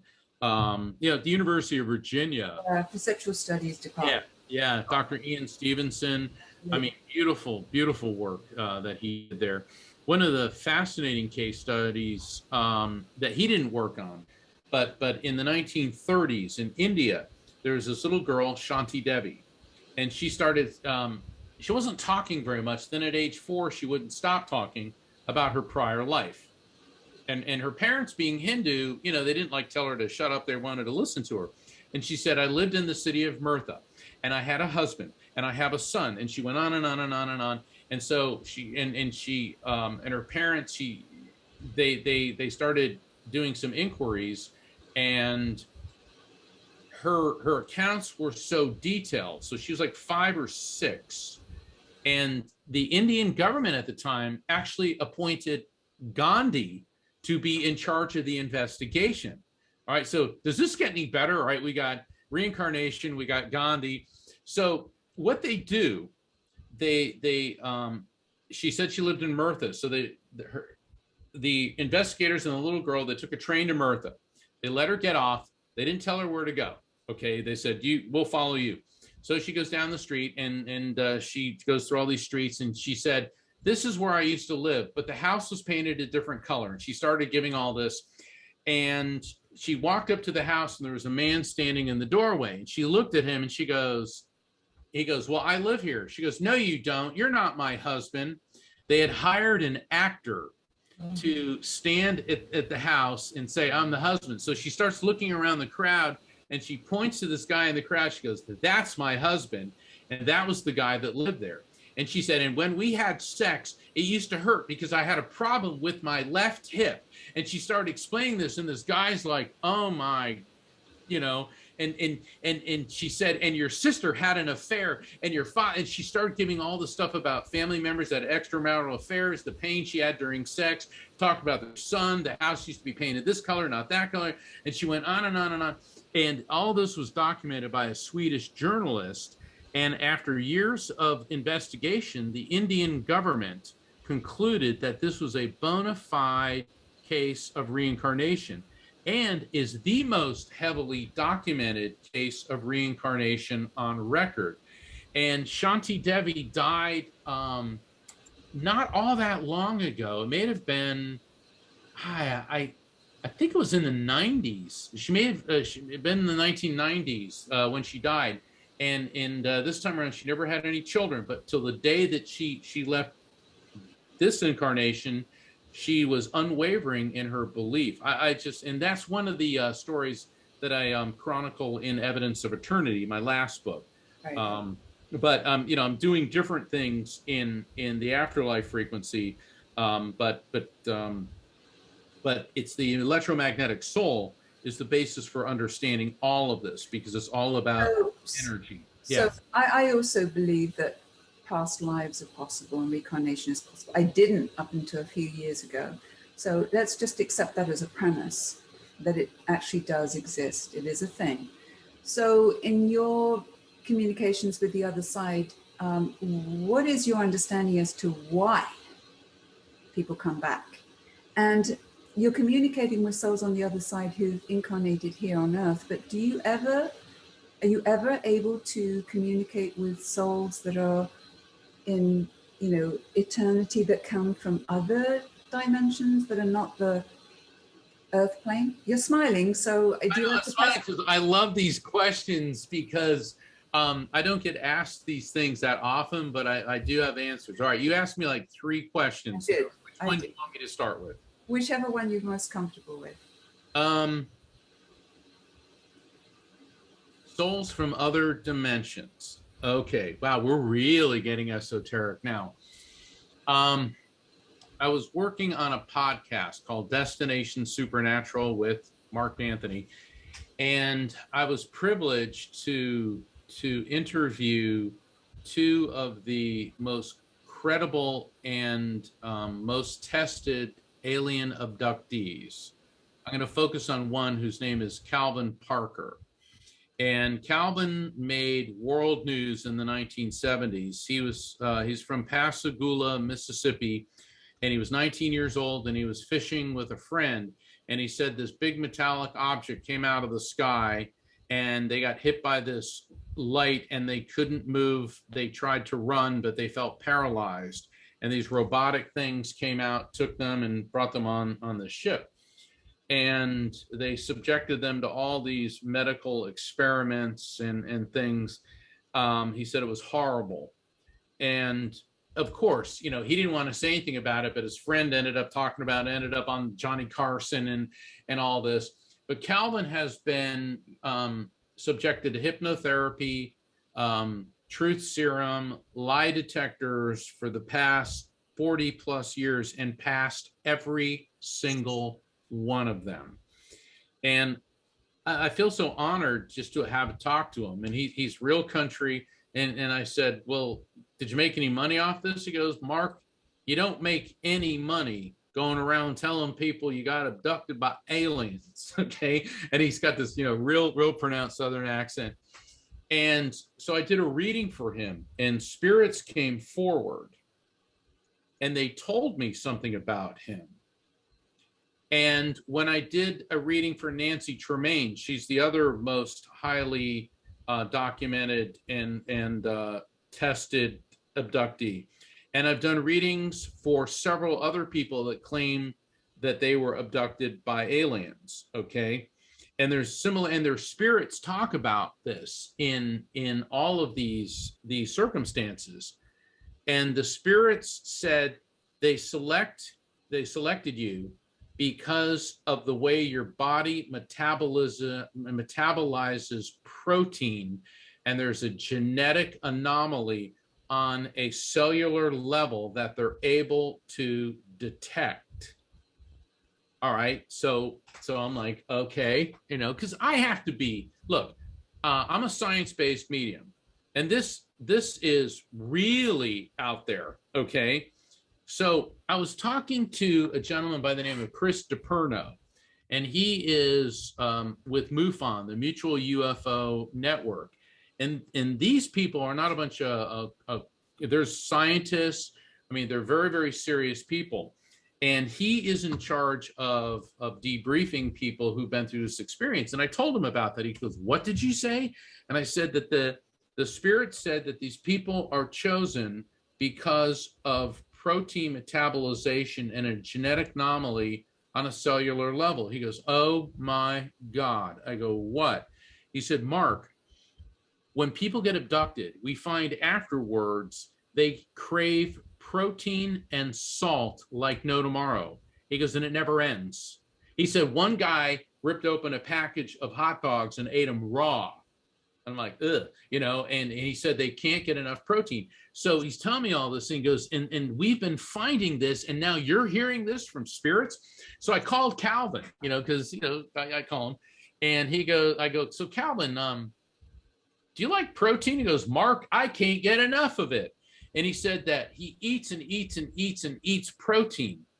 And so piecing all this together, it appears that the people who get selected, it's because there is this genetic anomaly. It has to do something with protein.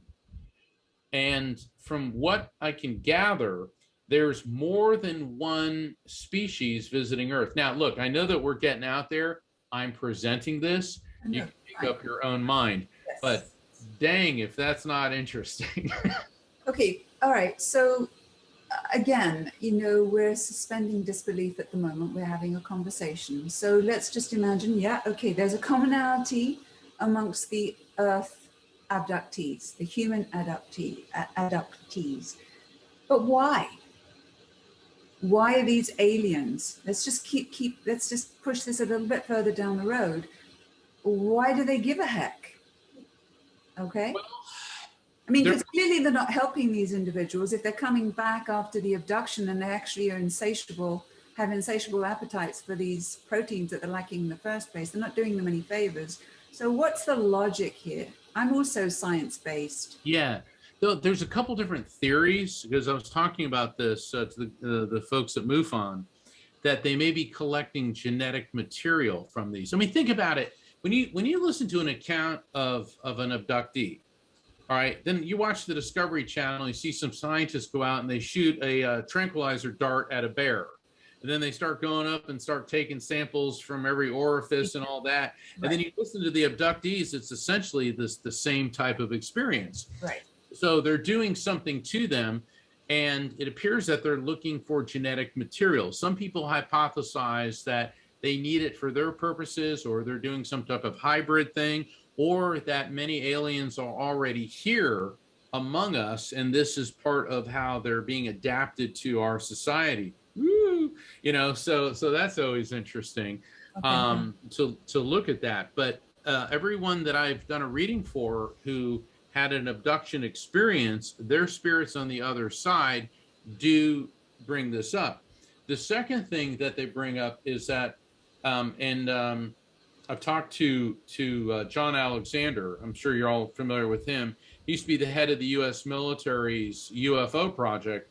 He said, from what we can tell, a UFO is not a tin can flying through space for 1,000 years, but they've figured a way to warp space and time. Now, we've all heard from science fiction, warp speed and all that, but quantum physicists have theorized that an energy field can be generated, an energy field strong enough can be generated around a vessel to create a fold in space-time so that you would be able to jump from one location in the universe to another within seconds. Is that a wormhole? Yeah, it's like artificially creating a wormhole. And it's the Einstein-Rosen effect. And then there's another one, oh God, it was a Mexican physicist, and I forget, it was like Alcin, and then the rest of his name.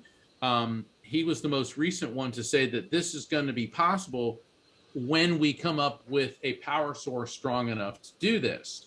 And so what John Alexander was saying, and this is because it's come out this year that UFOs are real. The Pentagon knows it, but we don't know what they are. Yeah, they know what they are.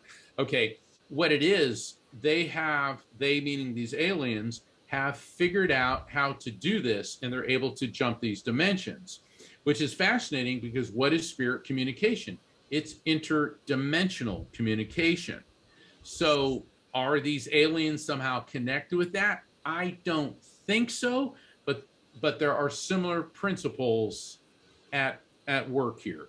Okay, let me circle back to my question, which was, multifaceted, and we talked about the sort of the alien aspect of it. But what about the purpose of past lives, reincarnation, in other words? What is the reason for that in your estimation? Well, I have insights. I don't think anybody has all the answers. It appears that when we come into this incarnation, it's because we can experience things that we are unable to while in a purely energetic form. Energy doesn't get old, tired, sick, or die. And when you communicate with spirits, they're always so happy. Okay, you can be here like grieving your heart, I miss you, and they're all like, hey, I'm having a great time. I mean, I don't mean to, to be flippant about it, but they're pure energy. And so we come into this incarnation to experience things that we can't when we're in an infinite state. And then that opens up a whole lot of questions. So how about when a child dies? What, we're supposed to experience that? How about when you're dying of cancer? How about, things like these horrible wars and plagues and all this?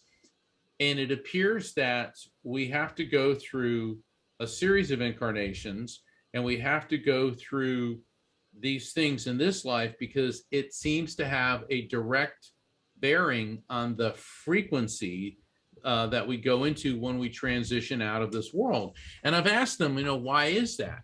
And then I get, why don't you focus on what you're doing here, instead of worrying about what happens in this other dimension?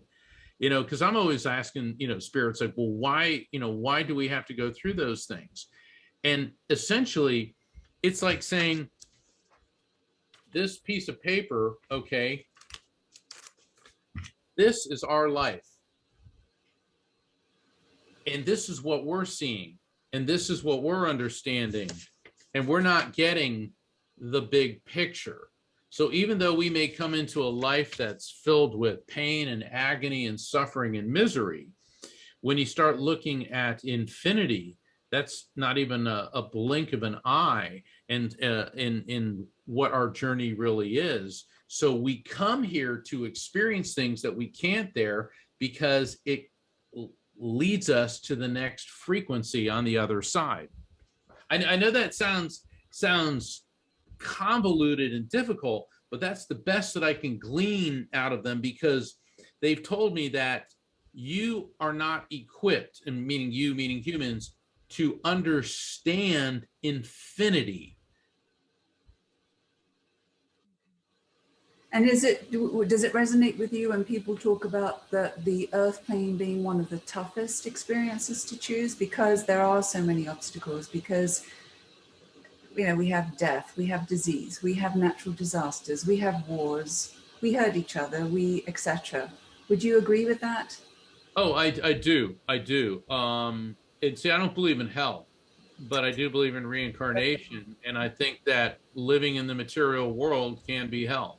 Okay, so that is a nice segue to my next question. So tell me about hell, and I mean, tell me about demons. This is something that I just cannot quite reconcile. You know, we look at the Ed and Lorraine Warrens of this world. God bless them for all the work that they've done. Chapter 10. Chapter 10. You're shameless. You're shameless. Okay, but I'm just saying. No, So I do go into that because hell is, I'll just give you a snippet from chapter 10. Hell is a myth, a metaphor, and quite real. Wow. It's all That's not a contradiction in terms. I don't know what is. Isn't it? Yeah. Okay. So please expound. Well, I go into great detail there, but and it's funny because I was on some show and I was talking about hell and the devil and all that, or a bunch of it's mythology. Okay, those things don't exist. And Christians and Muslims really get bent out of shape about that. Christians and Muslims love hell. Why? Because everyone's going to it except them, you know. And the idea that an all-loving creator would take a child and condemn him or her into an eternity of suffering with no probation or parole, it's simply. Can I just jump in for a second? We do have free will. What about individuals who do not want to accept that God exists, even if they come or they don't want to accept all of that creation, even though they're face to face with the creator? Could that not be? Because I'm still having problems with this. Are you also saying that hell and demons, hell does not equal? No, hell doesn't exist.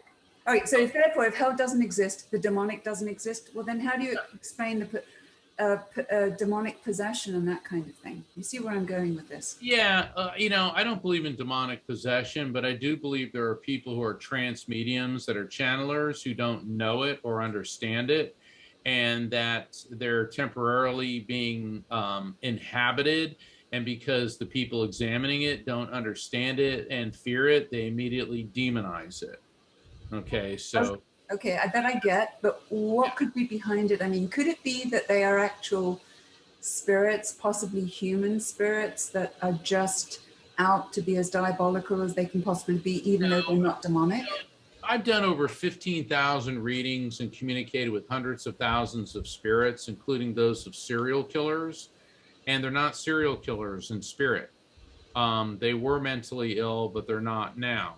And people that may be channelers, they could be channeling a non-human spiritual intelligence, such as an elemental or something else. And what it is, we throw the term demon and devil because people fear what they do not understand. Mm-hmm. And that's why we tend to demonize these things. It's like when I'm on paranormal investigations and I see a lot of these shows where they have night vision goggles and everyone starts screaming demon, demon, and they shake them around. Well, I've been on these, Rocky and I, my manager Rocky, we were at a paranormal investigation. And so we're at the Stanley Hotel in Estes Park, Colorado, and they had an EVP, an electronic voice phenomenon machine going on, and it's doing all the static. And we heard something go, demon. And the guy running it, the investigator goes, it's a demon, it's a demon. And Rocky and I heard Stephen. We heard Stephen. But the investigators immediately jumped to the conclusion it was demon. Okay, and so that's the problem that happens in paranormal investigation, and in these cases of so-called demon possession and all this, people go into it with a preconceived notion. Whereas in neuroscientists, you understand, we have to abide by the scientific method and go in and objectively analyze something, compile the data, and then analyze it before we start jumping to conclusions. Fair enough. It's just that some of the evidence that Ed and Lorraine Warren, you know, the Amityville horrors, for example, The Conjuring, that's based on that English story. I mean, just some of that just is overwhelmingly astonishing, and I just am trying to understand what on earth is behind all of that. How do I reconcile that with there's earth and what? Well, there's three schools of thought, though, and my Anne Boleyn story ties into this. matter retains vibration. And in all those, The Conjuring, Amityville Horror, there have been horrific murders there. Yes. Matter retains vibration. Okay. Okay. And many times encountering these demons or devils or whatever is no more a sentient spirit than your reflection in a mirror is you. It's like when I was at Dachau concentration camp. I was 19 years old and I was with my college friends and we've been partying the night before and I was hungover, okay? And so we get this bright idea, let's go see Dachau. And I get there, all right, I'm a 19-year-old medium, I'm hungover, and I'm not exactly ready for the experience. And all of a sudden, we're walking around and with a bunch of college friends, and I see all these people in the white and black striped uniform shrieking, the sunken faces, and they were surrounding me, and it was overwhelming, and I collapsed to my knees and burst into tears. And all my college friends were like, dude, what is your problem, man? You know, they're all like giving me a hard time. And one of my friends, and he was from my hometown, he came, Dave, he came and stuck his hand over and goes, come on, Mark, we're getting out of here. He goes, because he knew about me and he knew about my family. He goes, I don't know what is going on with you, but you can't be here right now. Now, were those concentration camp victims still there? Or was that just a residual energy echo of the brutality, the unspeakable horrors that occurred there? My experience has been that when somebody dies, the electromagnetic soul immediately reverts to a purely energetic state. They know, you know, you're dead, you're not trapped here. You may go back and visit a particular place, but you're not trapped here. But matter retains vibration. Once again, the answer is in quantum physics. That area, it's like when I went to ground zero a couple of years ago, I was ready for that. And after about a half hour, I needed to leave, okay, because it was just too much, but I could handle that. When I was 19, I wasn't ready. And I got lots of stories along these lines of places that I visited. And so that's why I don't believe in ghosts and demons. Yeah, Amityville Horror, some psycho went and killed a bunch of people there. That energy is still there. It's like an energy echo, and you're picking up on that, and it's easy to jump to the conclusion that it's the boogeyman out to get you. Okay. We have a few more questions. I'm working through the Course in Miracles at the moment, and so are some other people in the chapter. And I'm just wondering, really, because there's mentioned there that heaven isn't necessarily a place, but more of a state of being, a state of mind. I also wonder if the ego is really metaphorically, you know, what would be considered to be the devil. Yeah, so, exactly. You know, the ego's the devil. Yeah, which is really just that part of us, which is kind of constantly on overtime, and you know, just it's me. Yes. Okay, ego, edging God out. Think about it. Whenever you've harmed another person, said something rude, insulting, done something horrible to them, were you acting out of love for that person? Or was it all about me? And, you know, when Jesus said, do to others as you would have them do unto me. And when Buddha said, do not do to others as you would not have them do to you, you notice every religion has a version of the golden rule. It's a lot easier said than done, because when you do that, you are taking the ego and getting it out of the equation. Now, this isn't codependence. That's a whole different thing. This is acting out of love for another person, not acting as me, self-centered, center of the universe. And that's the difference. And so we don't need a jerk with a pitchfork sticking us in the butt to motivate us to do bad things. It's already here. It's in the human ego. And so that's when I say, like, yeah, the devil's real. It's right here. Because people, and I'm going to quote Harry Potter, when Harry's talking to Sirius Black, and he said, you know, I feel that there's part of Lord Voldemort within me, and maybe I'm a bad person. And Sirius Black says, Harry, it's not that simple. People aren't split into light and dark. We all have light and dark within us. It's our choices and our free will that makes us who we are. And I believe that that's the same thing with the ego. And that's part of what the Course in Miracles teaches. You know, the devil isn't some, and you look at it and people say, well, Jesus was tempted by Satan. Well, interestingly enough, both Jesus and Buddha were of royal lineage. Jesus of the house of David. Buddha, Prince Siddhartha Gautama, was of royal lineage. Both of them left that behind and went into the wilderness. Buddha was taunted by Lord Mara, the Lord of Illusion, who tempted him with images of naked women and jewels and gems, and Satan tempted Jesus. Now, was that a real demonic temptation, or was this a metaphor for Buddha and Jesus both going into the solitude of nature to focus on putting the ego aside? Because think about it, with Jesus's lineage, speaking ability, his talents, he could have indulged his ego, cashed in on it, maybe become a political or some type of financial leader, but instead rejected that and embraced the Christ consciousness. That's exactly, and they're both in the desert for roughly 40 days.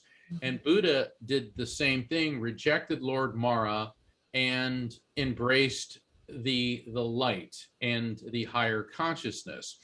And so I tend to look at these as metaphorical lessons to teach us the difference between embracing the ego and embracing the spiritual, the Christ consciousness, the Krishna consciousness, the Buddha consciousness. I mean, it's the same across the board. Okay, thank you for that. Do you believe in that we plan our lives before we come to Earth, and that those that have NDEs and hence come back to life, they do so because they haven't finished what they came to Earth to accomplish? I tend to believe that, and I tend that an NDE, though, may not be so much that go back and finish this as go back and help people understand this. But that's just my take on it. During a reading, can you communicate with the spirit your client wants you to reach, or is it more like when you do a reading, you communicate with any spirit that comes forward who wants to speak to your client? All the above. All the above. I always tell people, check your expectations at the door, because if it's all about I want, you're creating an energetic block. It's best to just let it flow. Put it this way: spirits know who needs to get through to you, and the person that needs to communicate will. Okay. So when you go about your day and you meet people, and perhaps the spirit comes in and you see the typical medium who might be in the supermarket, and suddenly they see somebody and they get this message that, your grandma's knocking on my shoulder here, tapping on my shoulder, desperately wants to give you this message. I know that happens for you, but you personally, if you encounter somebody, do you have a sense of an intuition of who that person is? Do you feel that you're very intuitive on a personal level outside of your psychic abilities that have to do with communicating with spirit, or is that a separate gift, as it were? Depends whether or not I've had my coffee first thing in the morning. Okay. But what people need to understand is, first off, mediums, we're not all knowing and all seeing. We have insights, and we have ability to tune into higher frequencies. A lot of these TV shows, people walk into a supermarket, someone's picking out broccoli and they're up, hi, I'm a medium, they fling a reading at this person. Well, that's highly invasive, it's improper, and in these shows, it's also very phony. Because when you get 8 different camera angles, perfect makeup, perfect lighting, perfect sound, there's a whole camera crew there, okay? I've been on TV a lot. It takes about 8-9 hours to film that 2-minute segment. Okay, because they got to film it from all these different camera angles. Then if there's anybody in the background and you see their face, they had to sign an agreement to allow that. So you got to realize that a lot of that is, it's TV. Secondly, that person was not there to receive a reading. They were there to pick out broccoli, all right? And you may, just because you can see something or perceive something, doesn't mean you should fling a reading on somebody who may not be receptive to it. Now, sometimes, we'll get the sense that this really needs to happen. And sometimes you get the sense not to. Like, I was on a plane, Rocky and I just wrapped up a tour in we were flying to New York, and this guy was sitting next to me, and his mother's spirit kept coming through. And she says, "You need to talk to my son. You need to talk to my son." And and I was chatting with him. I said, so what do you do? He goes, "I'm in the entertainment business." And she goes, "Actually, he's a wise guy." And I'm thinking, there's no way I'm telling this wise guy, this mafia dude sitting next to me, that your dead mother wants to get you a message. So I'm saying, "Ma'am, you're going to have to find another way." And she's like, "Fine." So you have to use your discretion. I think that a professional, if the client comes to you, then you do the reading. But just going around flinging readings at people because you can, is that about spirituality, or is that about ego? Me, me, me, me, me. Look what I can do. Right. So a question here as well. Have you heard of Whitley Strieber? Is it Strieber or Stryber? No. No. Okay. All right. So I guess, Mike, if you want to reword that in some way or ask us another question. Okay. That was based on that. Okay. Thank you very much. What do you make of the portrait of Jesus that was painted by Akiana? That has been circulating now for a while. She was 8 years old, I believe, and then we painted it. It's an interesting, mysterious story. But the likeness of Jesus is, the fact that she has this talent at such an early age is extraordinary. And second of all, I actually did hear an interview where somebody had a near-death experience, says they saw the face of Jesus, and that actually was quite similar to it. What do you make of all of that? I don't really spend a lot of time thinking about that. I think it's an interesting story, but it's funny because I remember I knew this guy from Germany, and I said something like, "Well, we don't know what Jesus looked like." He goes, "Yes, we do." And he opened up his German Bible. Here's Jesus. And of course, Jesus had blonde hair and blue eyes and looked like an Ocean Pacific surfboard ad. And, I said, "Well, what about when you go to France and you look at the paintings there? Doesn't Jesus look French? And, when you're in Italy, Jesus looks Italian, doesn't he?"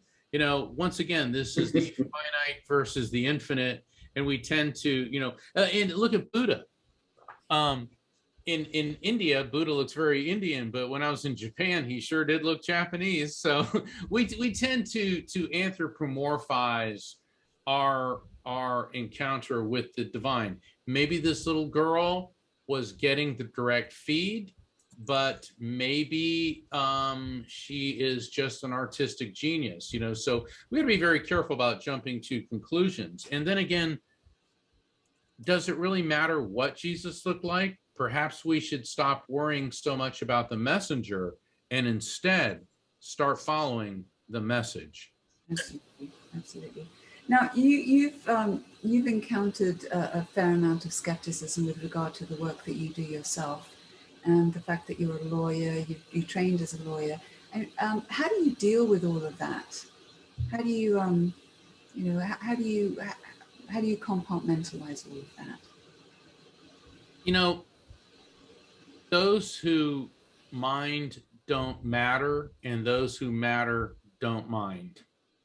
And that's how I look at it. And I think that actually comes from Dr. Seuss. So I like that one. But the thing is, there's always going to be people who don't believe. There's always going to be skeptics. People take pot shots at me all the time. Social media gives cowards a chance to be bullies because they would never have the guts to come up and say it to my face. And so people are always going to do that. And you know what? None of them matter. What matters is the person I'm doing the reading for.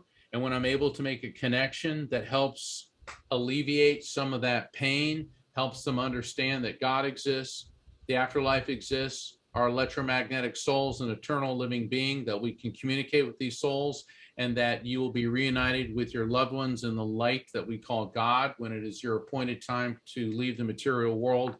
That's what matters, not a bunch of people who just want to be contrarians. What made you leave your legal career and dedicate yourself to this type of work? Was there anything, any Oh, particular yeah. event?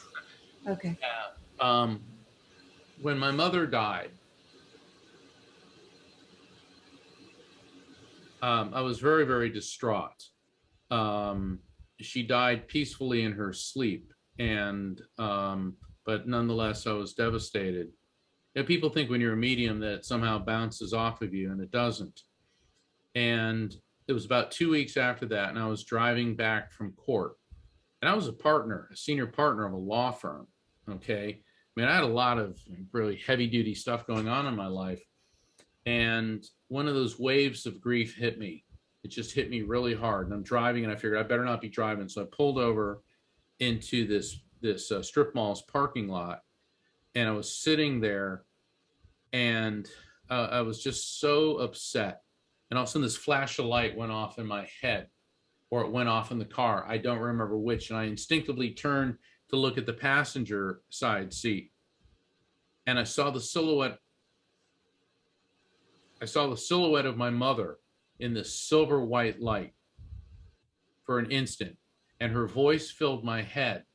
And she said, "Mark, you have been given the gift of mediumship so that you would not be crushed by grief, but now you must help those who are suffering with theirs."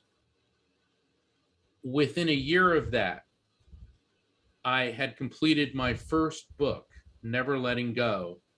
And I at that time, I had left my law firm because I was offered a job in this government agency, and I knew Never Letting Go was coming out. And I was at Harvard. I was at Harvard University with Rocky. She had set up this tour, and which included me speaking at Harvard. And I got a call from the elected official. He had just lost the election, and it was like 3 months until the end of his term. And I said, "I'm done." It just came out of me. "I'm done." And I hung up the phone, and I said, "Oh my God, I just quit the practice of law." And Rocky looked at me, and she said, "Mark, where are you?" And I'm looking around, and I go, "Harvard." She goes, "And what are you doing in an hour?" I said, "I'm lecturing about the afterlife." She said, "Time to move on." And here I am. Very good. All right. So we're wrapping up. Just a last few minutes, everyone, if you have any more questions. Spiritually transformative experiences. We haven't touched on those. Don't need to have a near-death experience to actually get messages from the other side, as it were. Can you speak to that subject? Well, sure. I think everybody is capable of having an enlightenment experience, an aha moment, and you have to be open to it. And, I mean, I know I keep getting back to my book, The Afterlife Frequency, but the raft technique is one of those that teaches you how to recognize, accept, feel, and trust messages from spirits. And they can come in many different forms, a near-death experience, a deathbed vision, a visitation in a dream, or a sensation that they're around you. And I want to go ahead and wrap up today's discussion with this. I was trying to figure out, how do I explain this to people? So I'm working here in my office, and I kept hitting a brick wall, and I thought, that's it. I'm going to go for a walk on the beach. So I go down my driveway, and I'm headed towards the ocean, and I get these tingles and chills. So I know that, okay, there's some kind of spiritual influence around me. And I do an about face and head towards this bike path. And I'm like, okay, so I'm walking on the bike path. I guess I'm not going to the beach. It's around 11 in the morning, and I see these two objects shining in the sun. So I bend over to pick them up, and it's a nickel and a penny. And I hear my mother's voice. Okay, my parents are passed. I hear my mother's voice. "They're bad luck if it's heads down." And I'm laughing because the Italian side of the family has the superstition for all occasions. Don't walk under a ladder. Don't let a black cat, don't pick up coins with their heads down. And then I hear my dad's voice. "It's money. Grab it." So I'm laughing, and I pick up this nickel and this penny, and I got them in my hand, and I'm looking at them. I go, "Oh, 6 cents." And all of a sudden I go, 6 cents. And then the chills and tingles come all over me, and in my mind's eye, I see my dad standing in the ocean holding a blue canvas raft. It's one of these old-fashioned rafts that I always used to have. And I'm thinking, okay, Dad was a Navy SEAL. He was a scuba diver. He used to teach kids how to swim at the Y. And I go, raft, recognize signs from spirits, accept it as real, feel it without fear, trust the message. That's what they're trying to tell me. And I'm like, thanks, Mom and Dad. And I ran back to my computer and the words just flew out of me, like 10 paragraphs just came out of me. And that's what they were trying to do. And that was my aha moment. And the thing is, the raft technique is teaches you how to recognize signs from spirits, accept it as real. Here's the hard parts. Number 3, feel. People get hung up here. They start overthinking. Well, it's just a hallucination. Well, it's a coincidence. Well, this can. Got to get rid of that. Feel, don't think, and then trust the message. And that can apply to something like I experienced, or when you suddenly turn on the radio and there's that song that touches your heartstrings. You have a visitation in a dream where you trying to make sense of your NDE or an SDE, a shared death experience, a deathbed vision, out-of-body experience, or your aha moment. And that's why they gave me the raft experience, because the raft technique helps you to understand, to recognize, accept, feel, and trust the messages that are transmitted from the afterlife frequency. So I want to thank everybody for your questions. This has been, I've really enjoyed this.